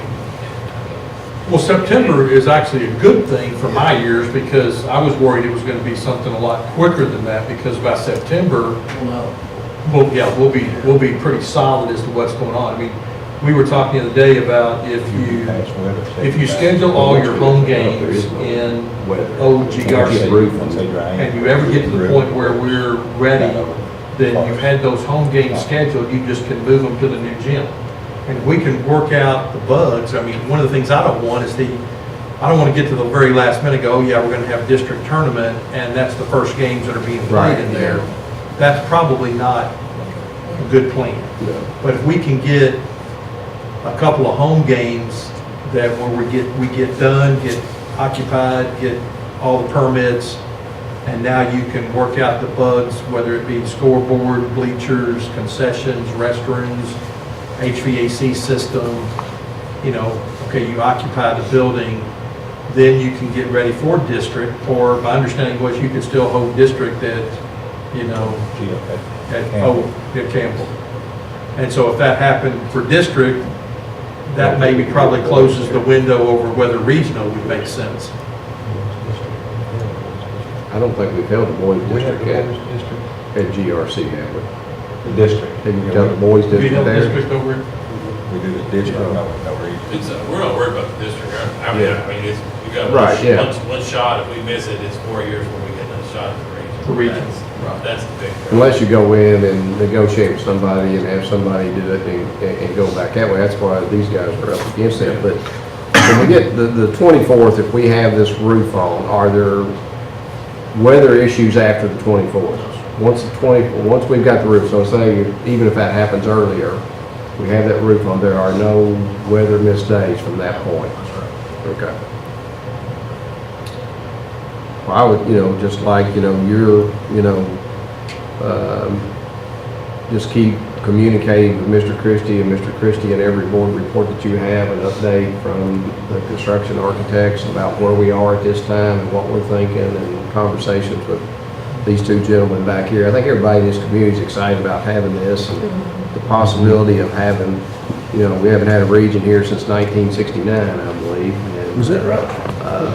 When it was done then, they said they would never have another one other than Mason County because we just didn't have enough to hold them. So, I mean, that's a long time for a community our size to go without having, something like that. And the ability to have this thing, maybe, 2 out of every 4 years, we can get the other districts to agree to bring it here instead of taking it to Mason County. I mean, there's some great opportunities for us to host this thing, maybe every other year. Coming up on the 50-year anniversary, it'll be the year to have it. I think The last time we held it. I think one thing we're committed to is if we get it, we're going to make sure the payout, we take less. If we have to take less, we're going to make sure the payouts are better. take a shot at getting it. And as you said, I mean, that's what you have to do. I know I was principal when Montgomery County did it their first time, and their payouts were not very good, and consequently, Montgomery County only gets it when it's their year. None of the rest of them bring it back to Montgomery County.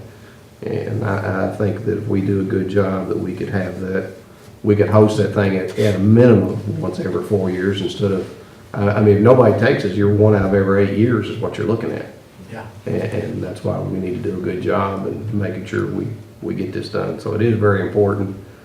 And, you know, I'm not saying you guys start doing everything you can, because I know how it goes with the weather, but, Just to you scale know. my neck out even further, so 6 months from when we're in the dry.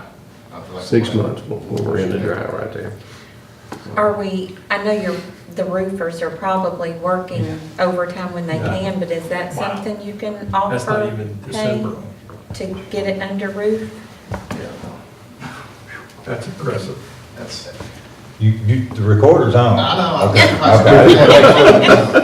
but I mean, I want to get it, I want I to have an engineer too. Yeah, I know. You know, Because, I mean, my big question would be, okay, not that you can hold this out there to the contractors, but if there's a date in January that says, okay, we'd like to have this home game January the 8th or January the 12th. And that way we could have 3 or 4 home games and then be ready for the district, you know, or whatever that looks like. Because that's, I think, where I'm coming We'll go from. with John Hagan. I like, We're going with John Hagan. I understand. And John's done in November and you're done the next year. Yeah, we're going with yeah, John I mean, Hagan. there is, like, there's going to be a punch period, working out the bugs and, you know, and that, but I mean, we've got to get Housing, Building, and Construction in Frankfurt to give you a certificate of occupancy that says this building is, you know, safe to occupy, kind of a thing. And then they're probably going to be willing to give that before I would be willing to say, yeah, when you have a ribbon cutting for something like this, it can't be where people walk in and it's half done. Right. I mean, there's life safety issues that Housing, Building, and Construction are going to be adamant that have to be done, Are different than what. but that's different from what aesthetically you want to have and what that, like, they could care less whether your scoreboards work or not. But you can't have a game with scoreboard, you know, not at 100% the way you want it to be. Now, maybe for a regular game, if you had a glitz, that's one thing, but not when you're talking about district. Right. So to pull all this together, there's a lot of weather issues we've had, things that are out there, but in terms of the regional district tournament, that decision really is not going to come about till September, and by the time we get to September, unless there's really unusual weather that happens after that, like then you ought to know by September whether you'll be able to get in there in mid-January and get some shakedown days, shakedown games, and be able to pull that off or not. Yeah, I mean, because the September thing's important because obviously neither one of us actually controls any contractor. We're just trying to do everything we can to keep them going and keep them moving. If they end up not getting done, you can assess liquidated damages, but that doesn't help you at all. I mean, that's minor compared to the idea of getting in to host. And that's what we're all geared up to try to do. some of y'all sat in on meetings, I think all the contractors bought in to the completion dates, they know what's expected of them, so I think everybody's on the same. There's some good old basketball players in there, so I know. I mean, there was some Betsy Lane guys in there, Mr. Bowen, Mr. King right there, so.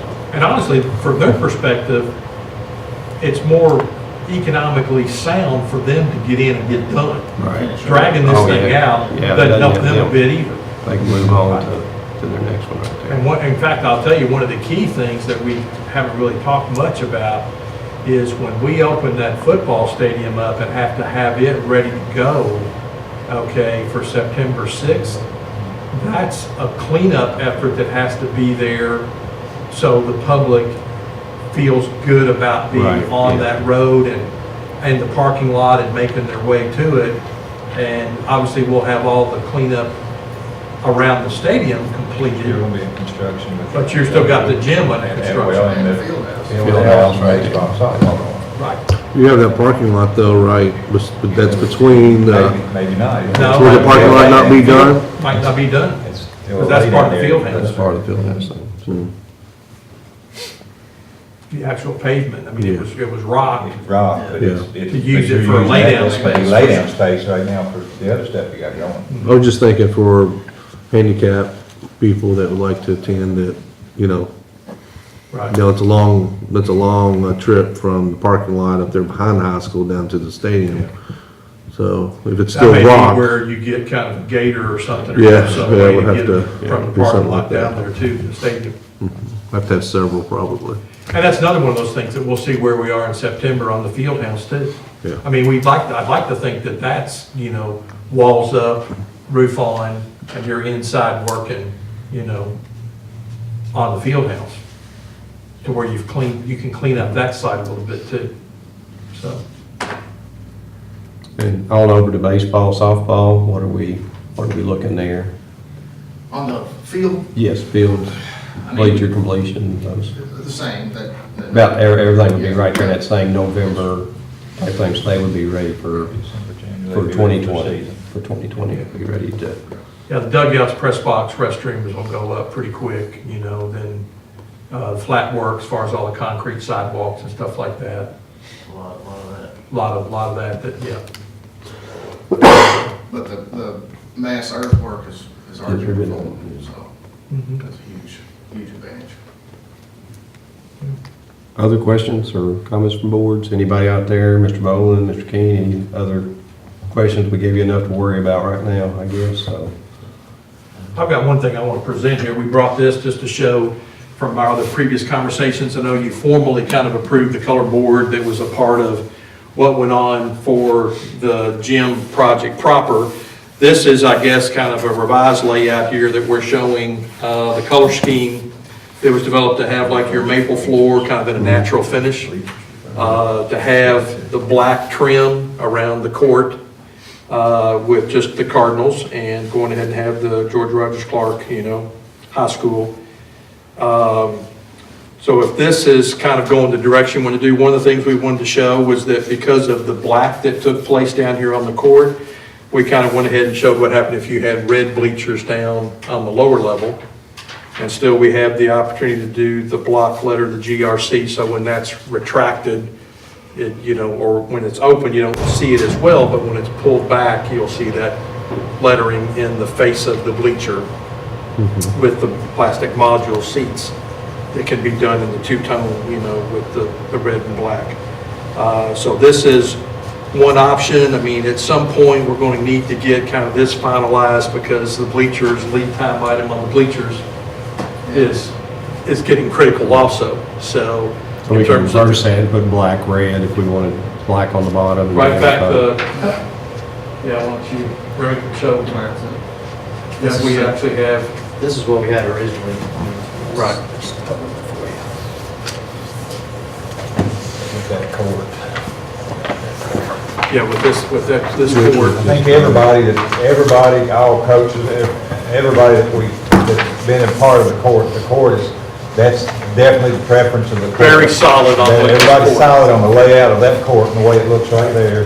And I think after conversations with everybody, again, on the bleachers, I think the general consensus again was to have the black at the lower arena still, and the red at the top like this rendering shows. Right. That was the general Right. consensus of everybody that we work with. Yeah, we're good. I mean, obviously, we're good either way. I mean, the manufacturer's going to be ready to go with whatever we tell him.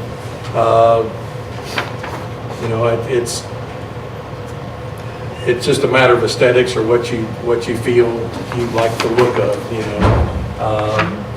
I think that there's, do it this way here. So, again, Ron, if you could clarify the football field, what's in the center of the football field? it has just the GRC. All right, so that's the red GRC, that's what's in the football field right now. Does it have a cardinal? No cardinal. No cardinal head on the football field. What was that? decision that was made as far as sewing that into the turf. This is like something that's going to be sewn into the turf, and they came back with just the idea of keeping it the simple GRC. So we've got the Cardinals in the end zone. Word Cardinals. Word Cardinals in the end zone. How hard would it be for y'all to tweak the color rendering of the football field up to reflect that? Because I think the one we have that's ancient has the cardinal head in it. Is that really difficult? We have a full shot drawing for that. Yeah, so we can do that. That's already. There's a color rendering that was done a long time ago for the football field, just. That one, it was just done a long time ago, it had cardinals in one color on one end, cardinals in another. It would show a lot of different Well, options. that's why I was asking the question, how difficult would it be to update that rendering for So the we can football get that field? out there? Just so we know what that looks like. I think the ones that have been in smoke signals and a couple of other ones do have the updated rendering with them. But it's not a problem, we can get it to you, no problem. Okay. So did the board decide not to put the cardinal head in the middle of the football field? Who made that decision?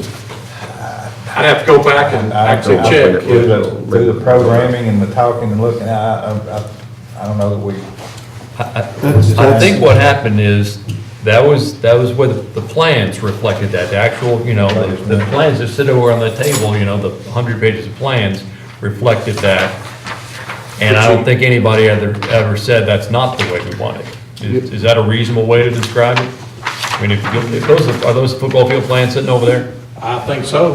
Because the only drawings I saw actually had the GRC, had cardinal head in the middle of the field. If that's the football field plans, you can flip the page right there and see.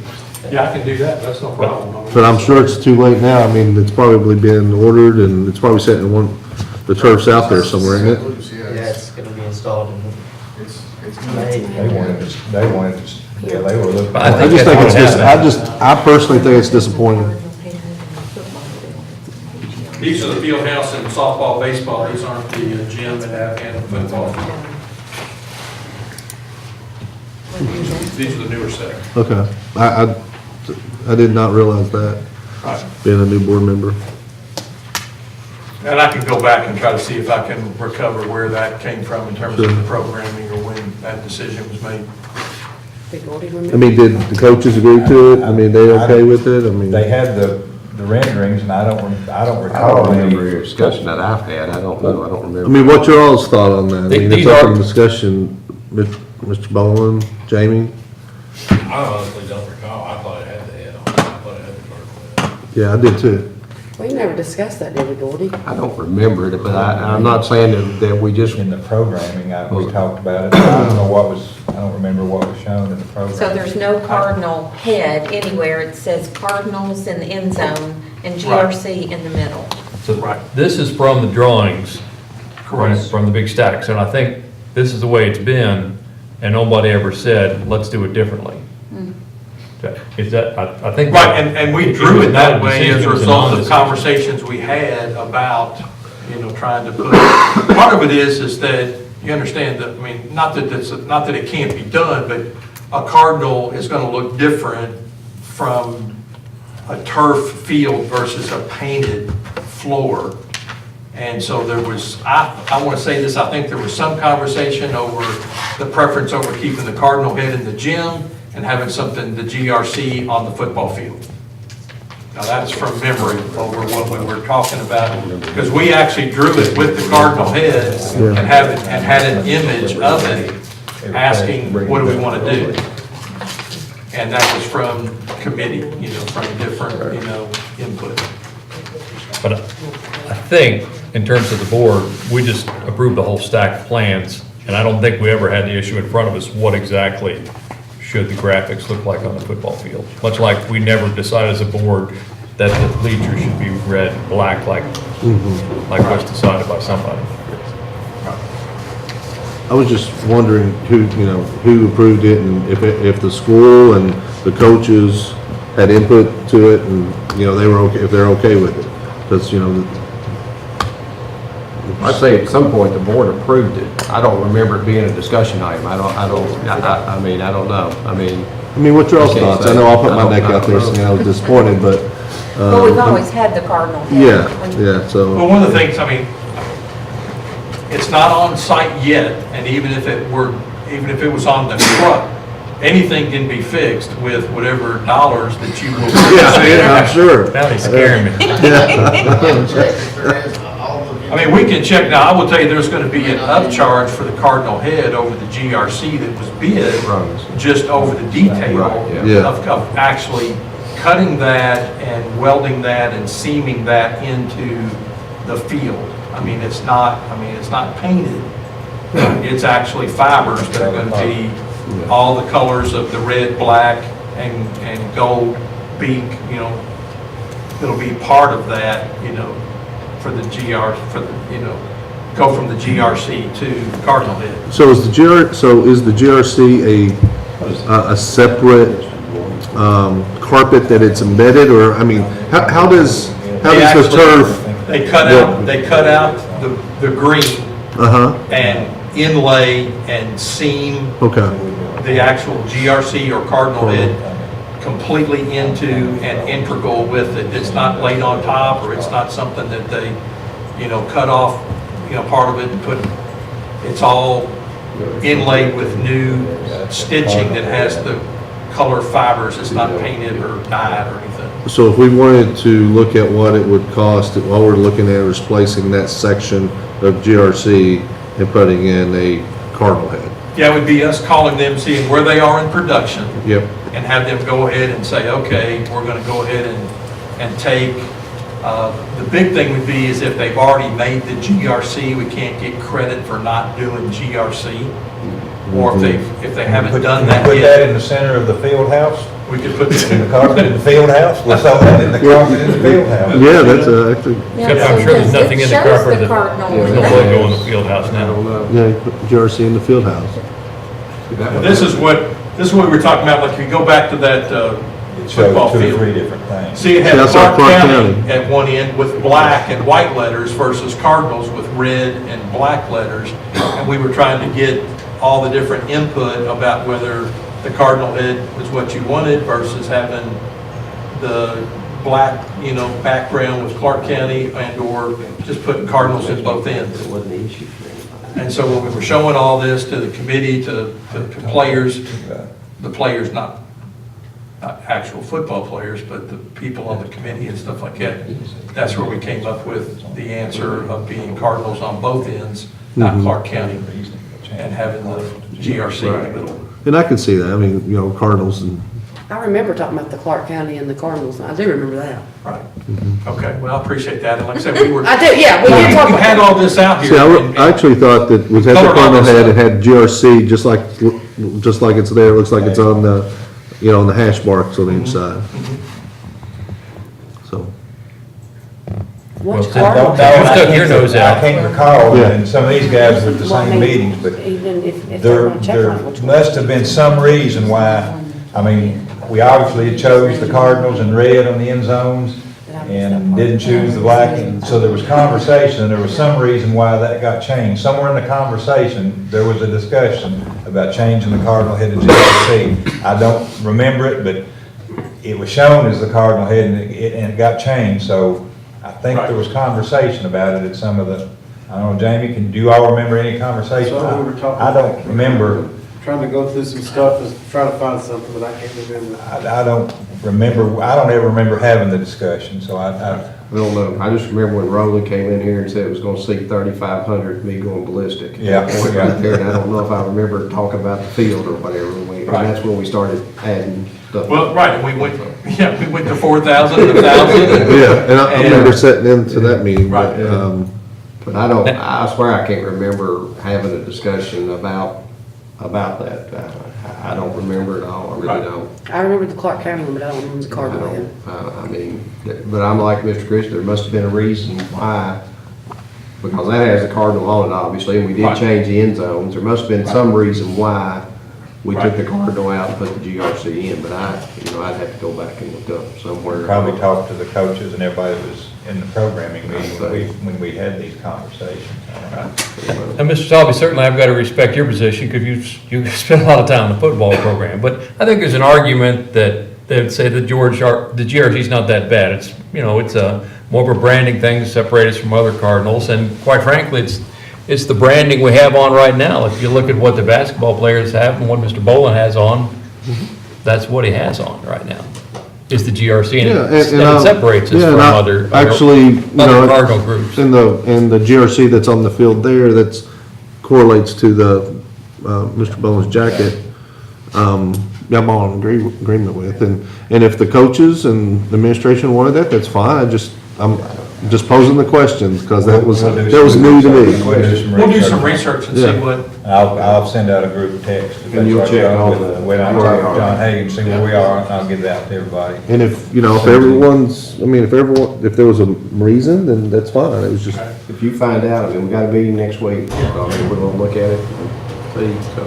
I'd hate to roll that out and all of a sudden someone says, well, why didn't you put the Cardinal head out there? I'm like, oh my God, we went through all this and. Don't Say want you were on surprise. board. No surprise. Yeah. It's Tyson's fault. Yeah. Scott's fault. we put a second, pit in there for the Yeah. triple jump, long jump, we can, Yeah. That's good conversation. I'm glad you brought that up, Mr. Isom. Good conversation. Well, I knew there was a disconnect between the original rendering and what's in the drawings. Right. But I think we never discussed as a board what the logo in the center should be, but it appeared, it's been in the drawings the whole time. It was hidden right there in front of us.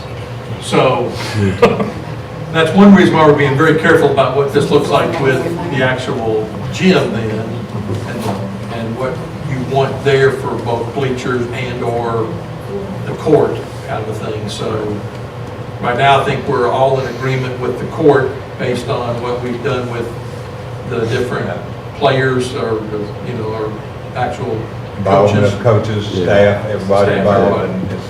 And I hope, is everybody around the table, the court that he's got Oh, there? yeah. Yeah. The shading of the court, or again, back to the center part, because there's three options on the center part, the GRC, that Cardinal, or the new face forward card. Well, I would say that at one time, we actually had George Rogers Clark High School across the top of this Cardinals. It was way too busy. Yeah. Everybody rejected that, okay? The idea of trying to have, whether we were trying to paint, or leave it natural and do the stain. So this is all stain in terms of going with just a little bit darker stain for the court itself.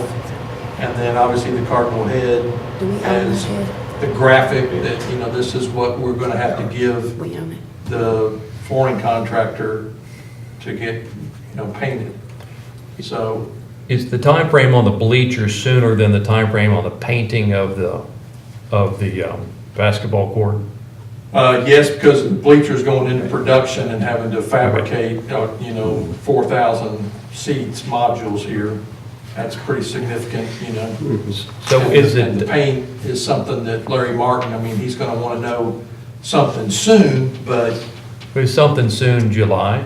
Because let's say we do the GRC in the football field, we look at that and go, well, golly gee willikers, that looked good on the basketball court too. Or we might say, ooh, we really want to go Cardinal head now that we see what that looks like. Just to have differentiation between the two services. It was a question.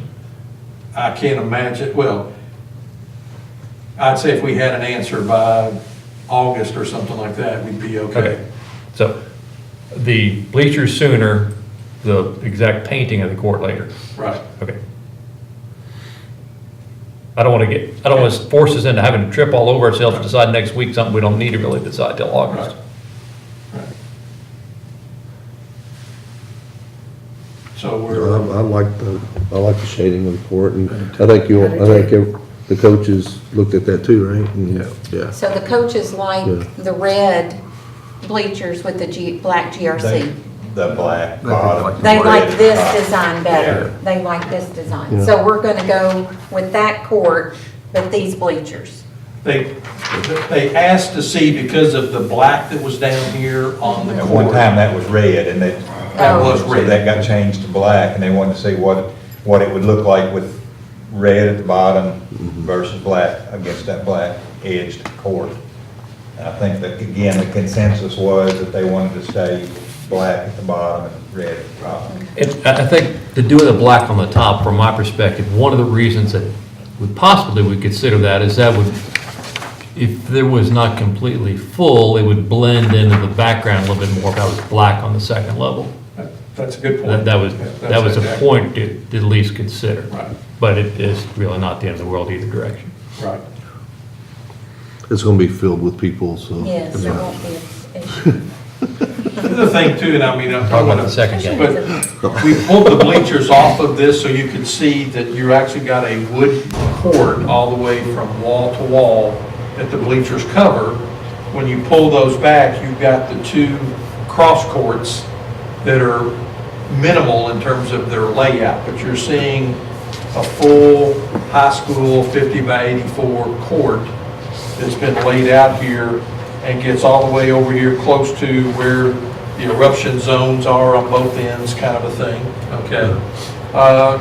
Also want to point out that when you put your portable goal, there's a little ghosting right here if you get close enough that actually shows the base of that portable goal actually being on the paint as far as, but we were looking at whether, again, how deep in the weeds do you want to go? Whether you want red pads, black pads, red metal goals, black, goals. I mean, we can take this as far as you want to go over how much you want to decide as a board over color. Right.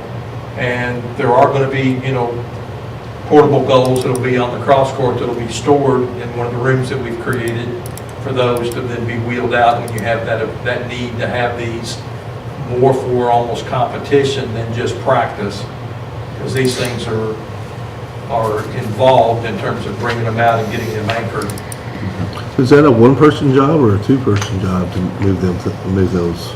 For all I know, it's a four-person job. Okay, okay. Put it this way, this goal right here, 2,000 pounds. Wow, okay. They roll pretty good, most of them do though. I mean, being able to manage it, it'll take more than, I mean, you might get it going. You might get it going, but as one or two people, but then getting it maneuvered into place to get it Right. locked down Yeah.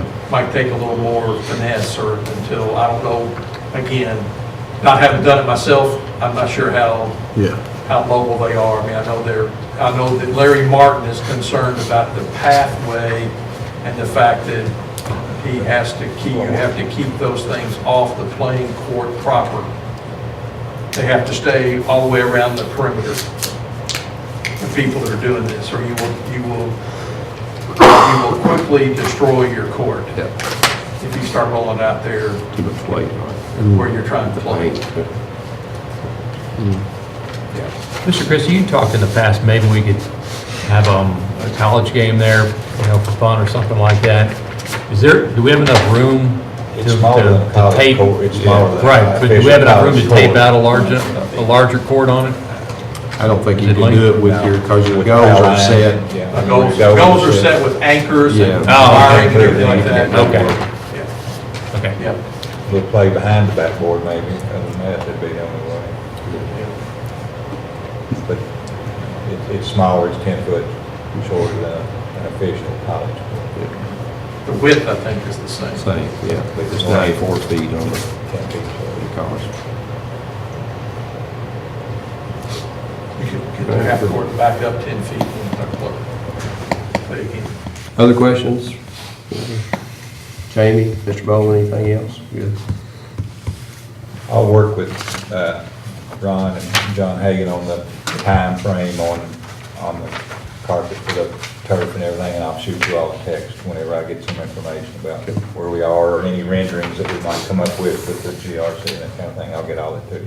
We'll try to see if we can get an early cost opinion to see if it's something you would want to entertain, an actual proposal request, if the timing is there, and if you're interested, to see what that would look like. And if the GRC's already in production, If stuff. the GRC's are in production, maybe that ship has sailed, but if we can catch it, and then they say it's another, $5,000 or $10,000, you say, yeah, that we're in, And if we can find out where that decision was made, would be good too. Because somebody else will come in here and say, why'd we change it for? Yeah. So, Yeah, I don't wanna, so don't wanna step on anybody's toes. Figure out where we're at right there. It was good. That's not what we, we Okay, yeah. can always swap it out at the replacement in 10 or 12 years anyway. There you go, yeah. All right. So we're Thank you. hoping to get enough play on this thing where you know, between soccer and band and Yeah, Mhm. football, but you are talking about a new carpet, and, yeah. I mean, that is gonna be a maintenance thing, and then with the new carpet, you could change logo to whatever you want at the time. Put a big corporate logo in the center of it. Kroger. Thank you guys for coming in, Okay. appreciate it. Thank you. Thank you. Y'all coming in. Item 14, general discussion of grand opening of George Rogers Clark High School athletic fields.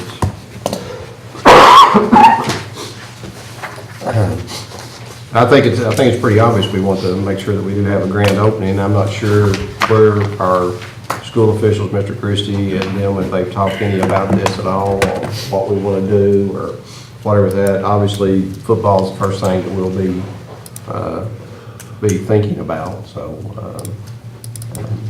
is there anything that's been done, or? at this Just some time? general discussions about possibilities of some things. I've tossed around the idea. We're still looking at some figures to come back to you all with what it would take maybe to replace ticket sales to students if the board I would. thought we were going to do that on the Oh, next is that one, I on the didn't know, next but one? that's fine. But have tossed around and talked about the idea that we've discussed a couple of times, the possibility of putting the tickets for that first game out in the community, local businesses, where folks can go in and pick up free tickets to the first game at the local businesses, or yet have tickets available at the gate, even doing a free admission there at the gate. Of course, you still have to give out the tickets. We got to be able to get the count that way. So, and still would have talked with these guys about the possibilities of who might be sponsors.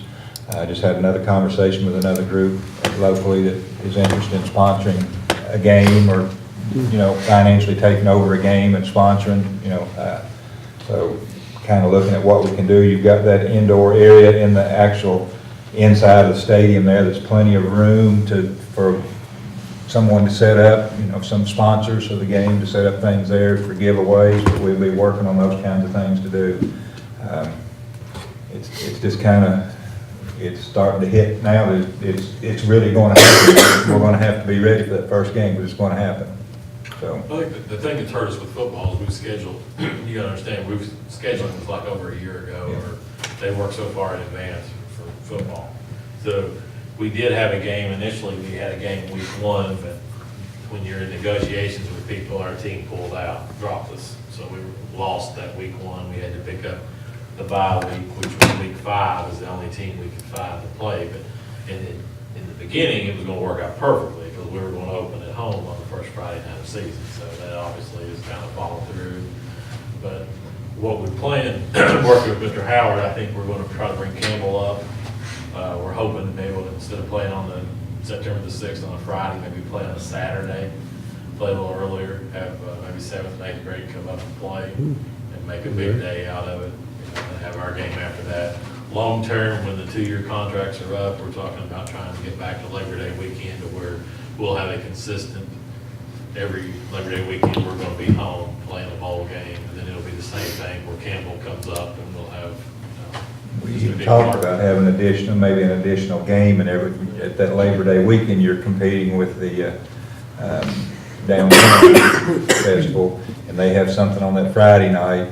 So, and then, I don't know if they've got something, I think they have a concert type thing scheduled on the Saturday. And it may be, it could be a different time. And then maybe, we talked about maybe having like the Daniel Boone Bowl, inviting 2 other teams to play a preliminary game, and then GRC playing the second night game on Saturday evening of that weekend. So we talked about several things, but it's kind of locked in this year on what to do. I do think we need to look at that, and, because we do plan out like that, and start looking at that, start looking at bowl game possibilities, and, I've even thought about things like band competitions maybe on that Labor Day weekend, and invite some of those bands to play in Labor Day parade, or do something like that. I mean, I've never done a band competition. Mr.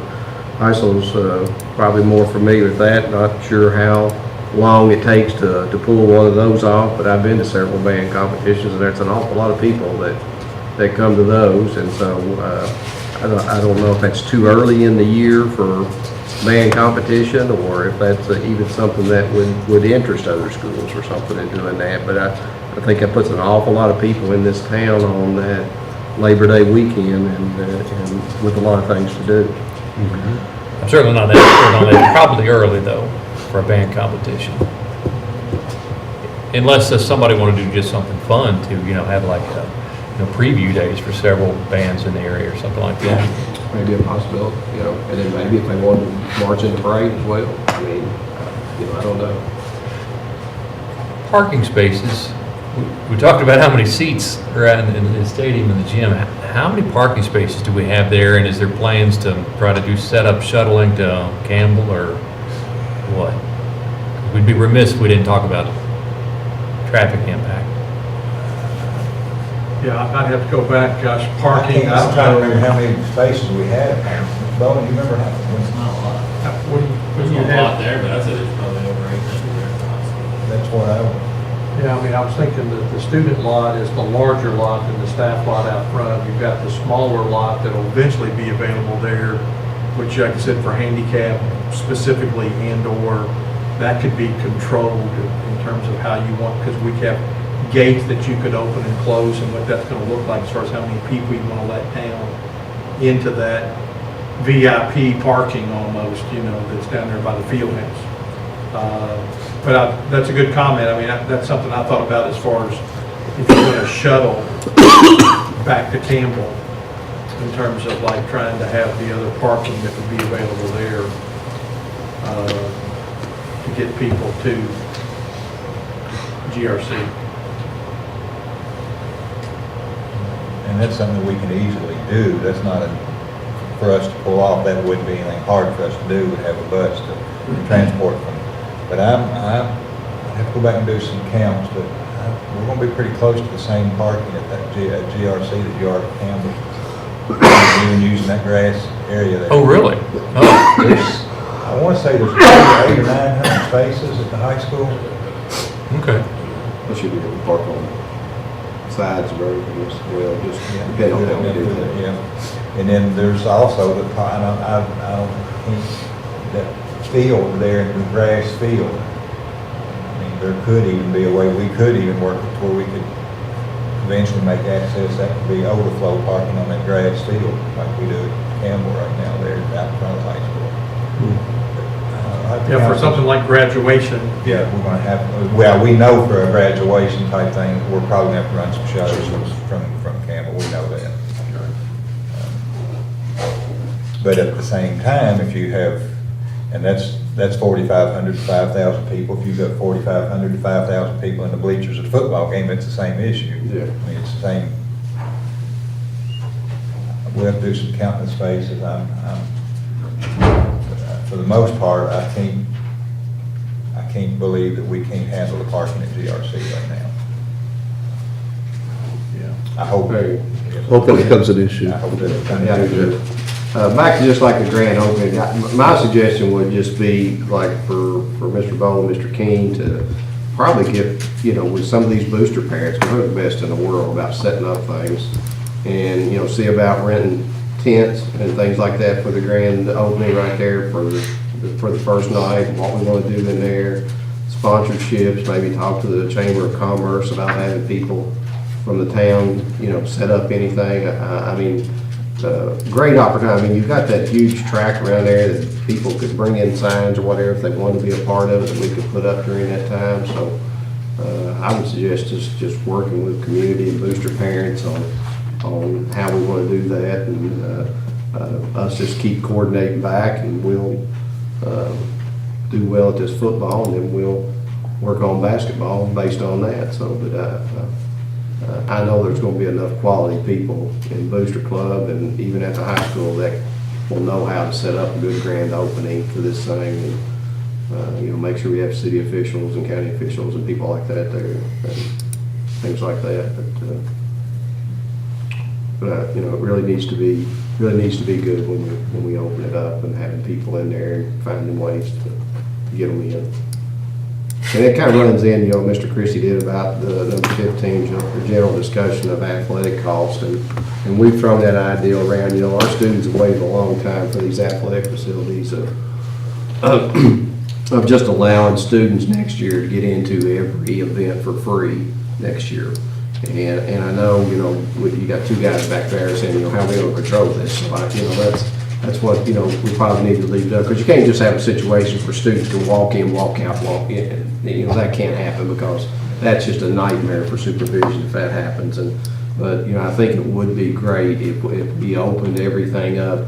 But at the same time, I think as a board, we have to say, you know, what can we do to support your athletic program to make sure that these ticket sales are not going to kill you out here. You know, I don't think we should have an idea when they pay for it, I guess is what I'm trying to say.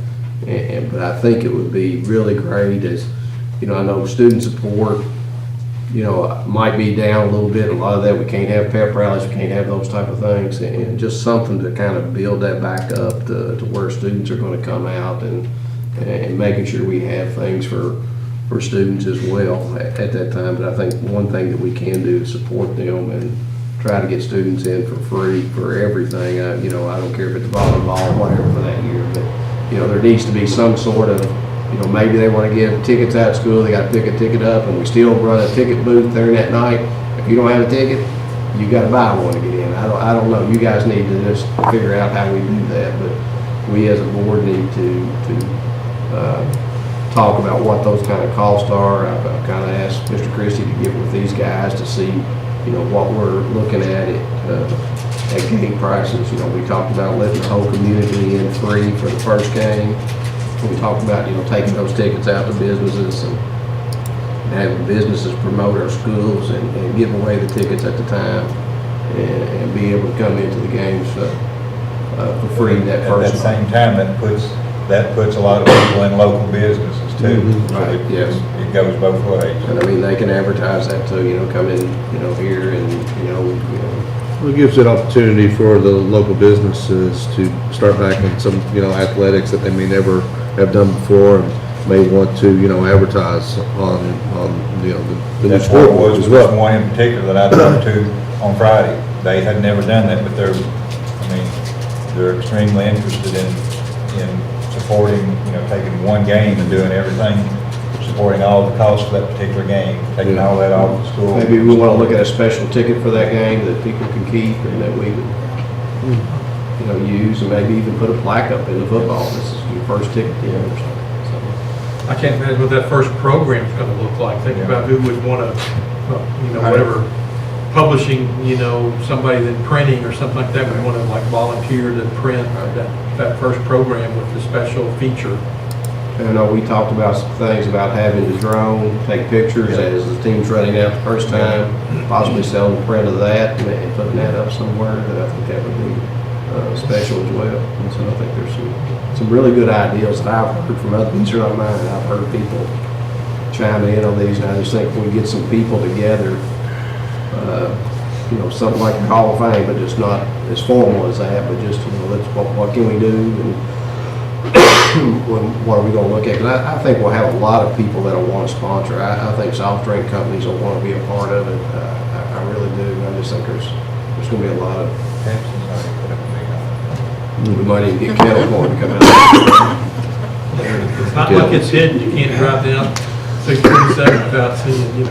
Wait till we try to burn in those lights, wait till we turn the lights on and get those tested. I do want to make sure, you know, like with the athletic costs, I would really like for our programs out there, you know, I mean, we got to remember too that Campbell is going to stay.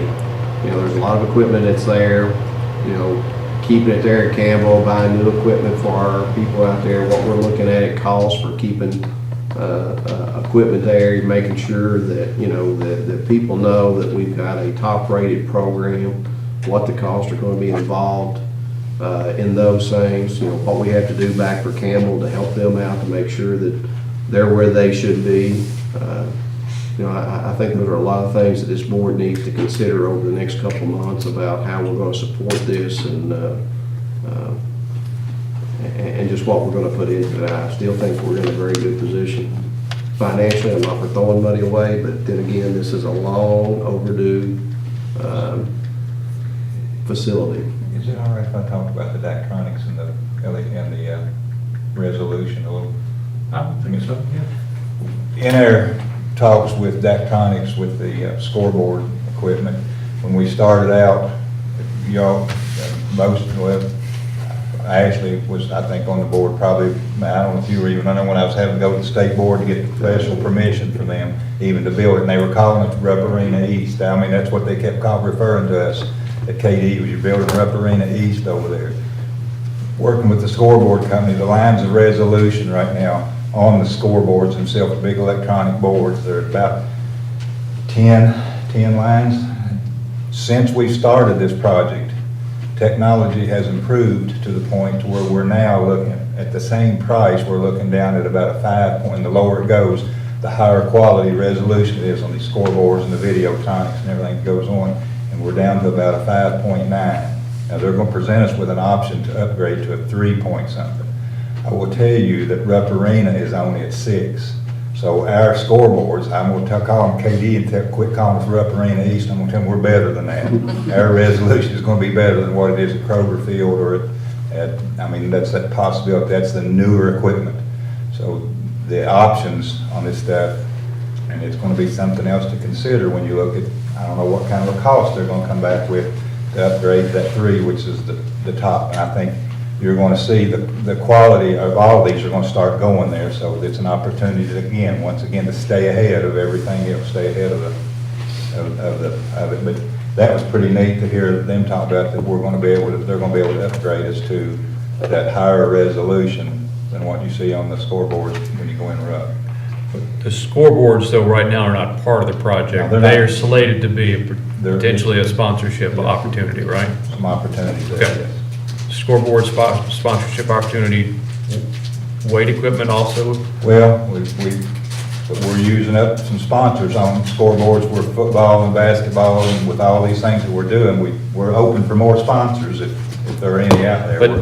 But right now, we don't have slated in the budget right now a whole color matching set of new weight equipment. No. Okay. No, we do not. So that's an opportunity that's out there. That's an opportunity that's there. Okay. Mr. Bowman, Mr. King, any comments on cost or anything? One thing, several of you guys up there know, I mean, you've been involved in boosters over the years. I think most people don't understand, I mean, we, athletics, and I'm grateful. I mean, I've been in several different districts, and, coming here, the board is really good to help fund their transportation costs. Most of a lot of districts struggle with that. But we pulled numbers, and I'll just share it with you. We've spent almost $25,000 last year on this officials. And before you step on the football field for a varsity game, it's $450 that night. One game. There's a lot of cost out there. My big concern is, I think something you alluded to there a little bit earlier, was when we leave, football basically is already done at the old school. Whatever we have to take with us, Campbell loses.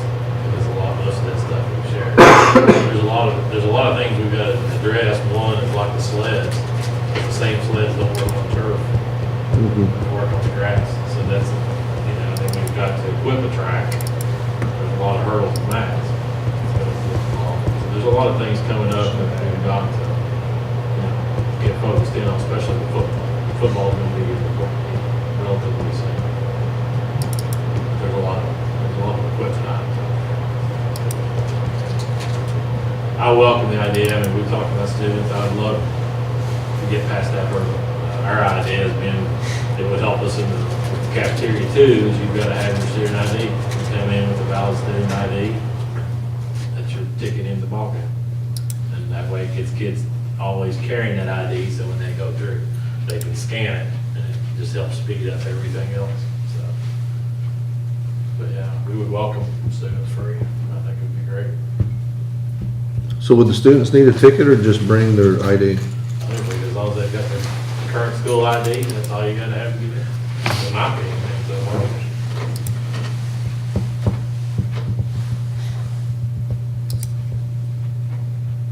the accounting in the red book, you only have to count for tickets that you actually sell. So students that are coming in and out on ID, you're not, that takes them out of the red book equation, but any tickets that you sell, you've got to keep an accurate accounting of ticket numbers, the exact amount of money.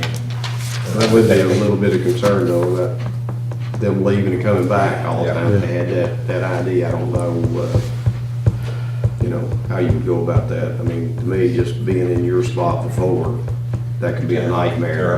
People saying, well, the game's not really exciting, let's go run down the street, get an LA down, you know, this way, and come back, and then, you know, then you got that situation of, you know, people hanging out in the parking lot. And, so, I mean, I think we should just leave it up to you guys, how you want to supervise. That's something to think about, I believe. But I think anything we could help to ease the burden on our kids, we appreciate it.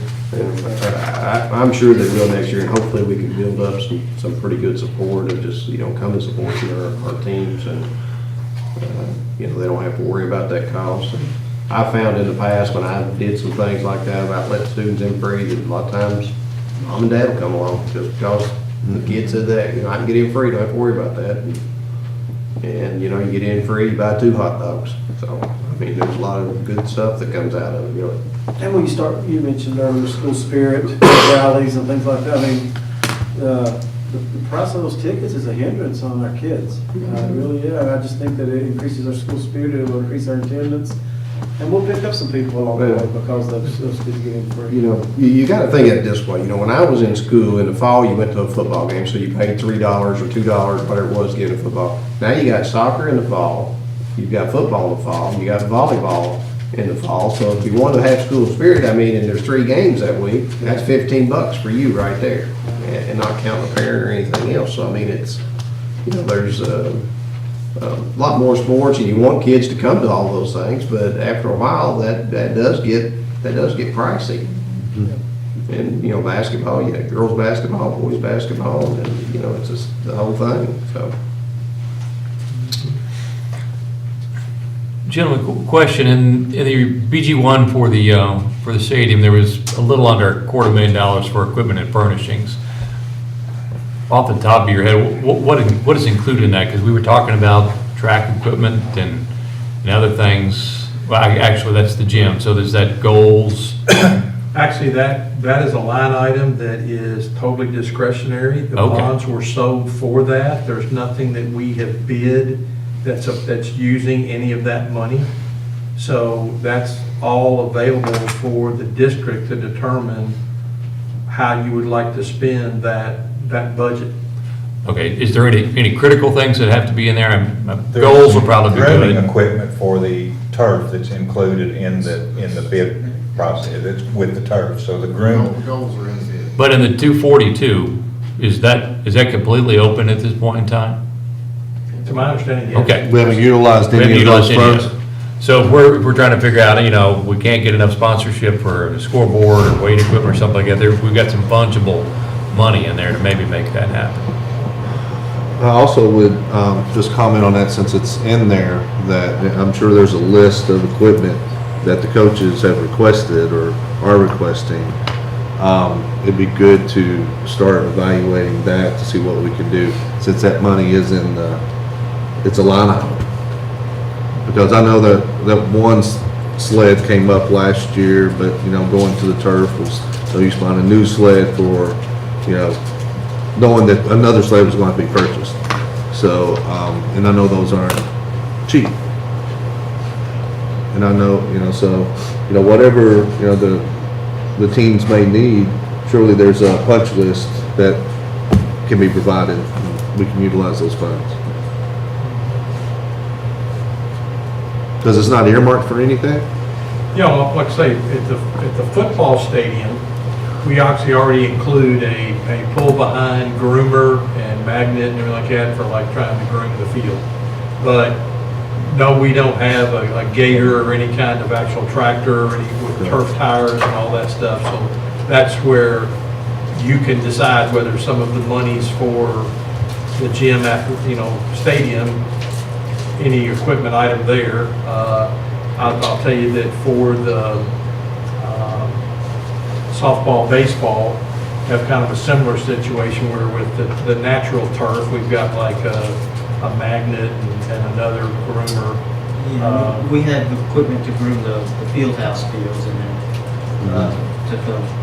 The carpet that's carpet inside, outside. kind of thing. It's more like a vacuum kind of a thing, with a ferrous magnet. All those items are specialty items made for turf, so that's why they've been included in your bid. You gotta have them. Well, like the padding cages are included. Okay, that's what I asked about But back. the weight equipment is not. Okay. Okay, lockers are included, but no other equipment in terms of what you might want to have on the turf field out back behind the field house, or actually in the field house, any kind of sleds or anything like that. No other equipment's provided. And in terms of other things that are not in the football stadium, like ice machine, that would come out of this equipment line item. That's a discretionary pot. And like, there's a coach's office and there's no furniture in there. So Right. unless he's sitting on the floor, we'd have to, buy a desk and things like that. Correct. Okay. I was trying to get an idea of what's in there, what's already committed, and what might be there. You have some furniture in your bid for your gym. There is some loose furnishings. Oh, really? More in your open spaces, your communal spaces. In the lobby areas or on the mezzanine up there, and kind of more of a soft seating that's part of that. I'm not sure if you, they were included on that board a color Okay. board, couple weeks ago, those furniture Lobby patterns. area. You have some things, but your classroom equipment, desks and stuff like that. For the 3 classrooms, none of that equipment's included. We just show that for the general layout. Nothing in those 2 hospitality, I think we call it hospitality units up front, those areas there, Nothing. nothing there. Okay. Well, the one health classroom that could be used for hospitality does have casework and a sink. Okay. Okay, so, but the actual, any kind of desk, chairs, any kind of equipment that you'd want to add to that facility or use for hospitality or something like that, it's not included. Okay.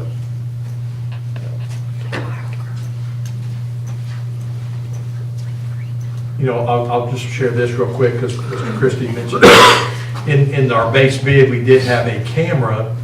And at the time that we were running the documents and spec and everything, we were trying to make sure you had a camera that was compatible with the screen, okay, for the stadium and the gym.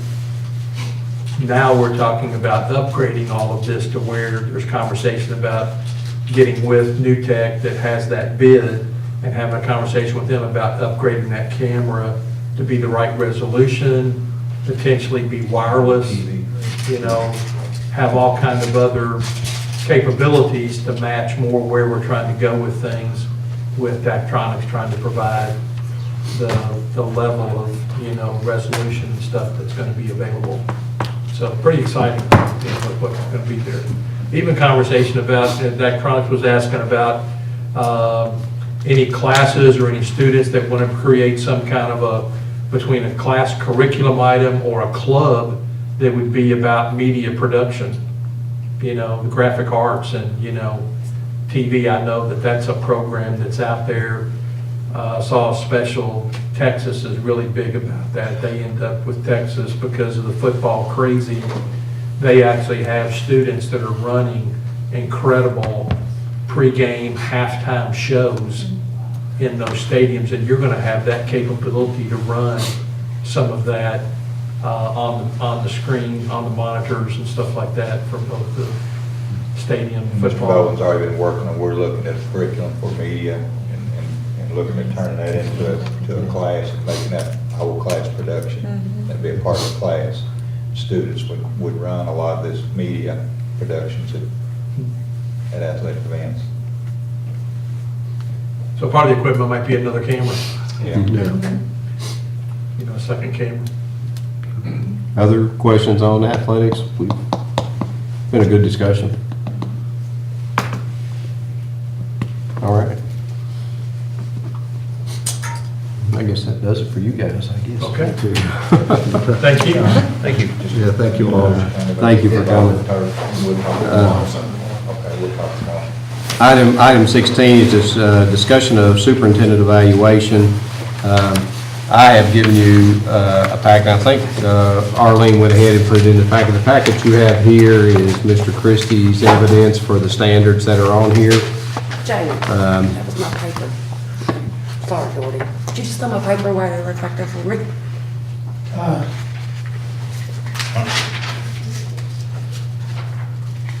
It's the agenda. Well, that should have been mileage sheet. Go ahead. Okay. Oh, this is what, we had setting back here. Okay, There's thank the you. model. There's a model. Okay, Okay. you're good. All right. Thank you. Sorry, Jamie. Didn't mean to put you on the spot. Like I say, Mr. Christie has, this is his supporting evidence for each one of those standards that are in there. There's 7 standards that are in this. What I would like for board members to do is to fill these out, and if we can have those returned to me by the March 19th meeting, which is next week. It gives you 1 week to fill it out. If you need longer, I guess we could, but I guess trying to look at this on a schedule, then possibly meet in a special session either the week of March 25th to 29th or April 8th through the 12th. And in that, we would do our closed summative evaluation, our closed meeting with the superintendent, and then have a open meeting for contract negotiations at that time. And then we would present the summative evaluation to the public at the April 15th meeting. And those are just me sitting down and looking at these things, but I'm willing to take any input from you guys as well. If you think the 1 week turnaround is too quick, we can push back a little further, I guess, if we need to, but it'll keep going back if that's the case, so. And, you know, I say next week, obviously you probably, if you could find another way to get it to me some other time, other than that, I could take, you know, you could take longer. I just need it back to be able to compile it before we have our summative session, whenever we decide to do it. You want us to complete what's in this? Yes, correct? those 7, if you look in here, there are 7 standards that are in here. And you would just go through here, and at the bottom right here, you would mark, you know, exemplary, accomplished, developing, and improvement required. I think you were in that session with Yes. me, I believe, like that. And then, you know, any comments or evidence that you have about that, you know, I strongly recommend if you put down exemplary, tell Mr. Christie why you think it's exemplary. If you think the improvement's required, tell him why you think improvement's required. And like I said, he has got his filled out with his evidence on here. And, you know, I guess if you want to comment on that, you can as well on here. And I mean, you can be as elaborate or as short as you really want to be, but I think it would be important to Mr. Christie that you included comments along with whatever your rating is. And like I said, I'll take them, just kind of add them up and come in here and we'll have a closed session and say, on standard 1, it comes out that he's accomplished, what do you want to do, and if we want to change it, go forward, go backwards, or whatever we want to do. And like I said, and then at that point, after we decide that, Mr. Christie would come into the closed meeting. We would go over that with him. He can defend his evidence if he doesn't agree or whatever. And then from that meeting, I'll fill out a summative for the public that'll say, you know, we won't have the comments. The comments don't go to the public or anything like that. The only thing that'll go to the public would just be a statement of saying Mr. Christie was exemplary and standard 1, 3, 6, whatever, he was this and this, and just some general statements such as that, if there's any other general statements that the board would like to make at that point. On mine, mine isn't stapled together in the book form. I took the book apart and just ran copies of each one, but in each of the bulleted items, I just put evidence, things that I do. I put evidence of each of the bullets, and then I ranked. If you look at my rank, if I need to move any of those up, feel free to move mine up a little more for me. But I did evidence on, I had evidence, I think, on every bullet in there, so you can look at it. And then you'll see by the bullets, if you start looking at the bullets, a lot of them are close. So you see some sometimes you see some of the same stuff. Do you know if this is, available in soft copy on the KSBA site? No, It's not? because we went in and I looked on there and had Arlene going back and forth, and, first comment they gave back was, they wanted, they said, well, we can do all this for you if you have the training. I said, well, I know there were 4 of us that went to the training, I know that, and then they came back and said they couldn't give anything to us, and basically it got down to, because the lady that we did the training with, she gave me all of these. So I got these, and then they said that we could copy, They sent make us 10 copies. more, they gave us But 10 they would more. not give us anything, the PDF file or anything else like that. They wouldn't give us any of that, but said that we're free to use all of these things. I thought they were supposed to download them in the app. I thought that's what they said. Well, I had it on that app, but it's in a form that can't be copied, and that's when I had Arlene go back, and the only comment we got back from them was, you have to go to our training, and I said, well, I thought we did that, but, so no, there is nothing that you could just sit down and do it unless you can create. Yeah, it. I will tell you that Arlene has already taken this, and we've already got this in a form that I can probably have her email it to you, if you'd rather. Oh, okay. Because we've done, that's what I did, to do mine, it's all in the computer, and just type Well, if stuff Arlene in. is. If Arlene's We've got that, She we've would probably have got it in a PDF format if you want. Why don't you just ask her to send that to everybody, then I wasn't aware that she had that, because we were trying to go through conversations about the best way to do this, and Okay. That way, if I fill it out electronically, we can send it to you electronically. And you can have a copy of it. that's fine. You have to go in and clean out the stuff. We don't I put really in, have to that's have how I that. filled it up, but. We really don't have to have that 19th date, is that, as long as I can get it at least, 3 or 4 days before we have our special session to do all this other stuff in. And like I said, you guys just need to look, whether that week of March 25th through the 29th, or the 8th through the 12th. I think that other one, first week of April, is spring break, so, is that Yeah. right? So it's the last 2 days. I'm good with that last week of March. So, I mean. I don't know what my it's- schedule's gonna be Yeah. yet. I mean, I've gotta wait until I get my schedule for baseball. I don't know what it is yet. And whatever day, it doesn't have to be on a Tuesday night, so, I mean, just a matter of where we're at. We just, like I said, we just need to come back and just have a meeting where we can sit down and discuss openly with it, and then have Mr. Christie to do it, and then go into open session to talk about anything with contracts.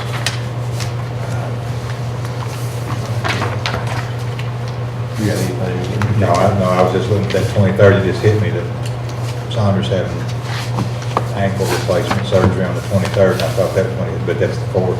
April has 5 Tuesdays in it, so I missed it by a week.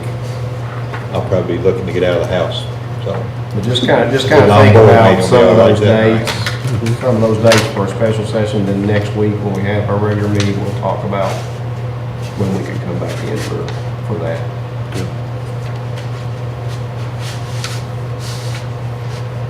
Any other questions, comments, or anything from anybody? If not, then make a motion to adjourn. Make a motion to adjourn. Motion by Mr. Ritchie. Second. Second by Mr. Heisel. All those in favor, say aye. Where's your chicken at? All right. Not tonight.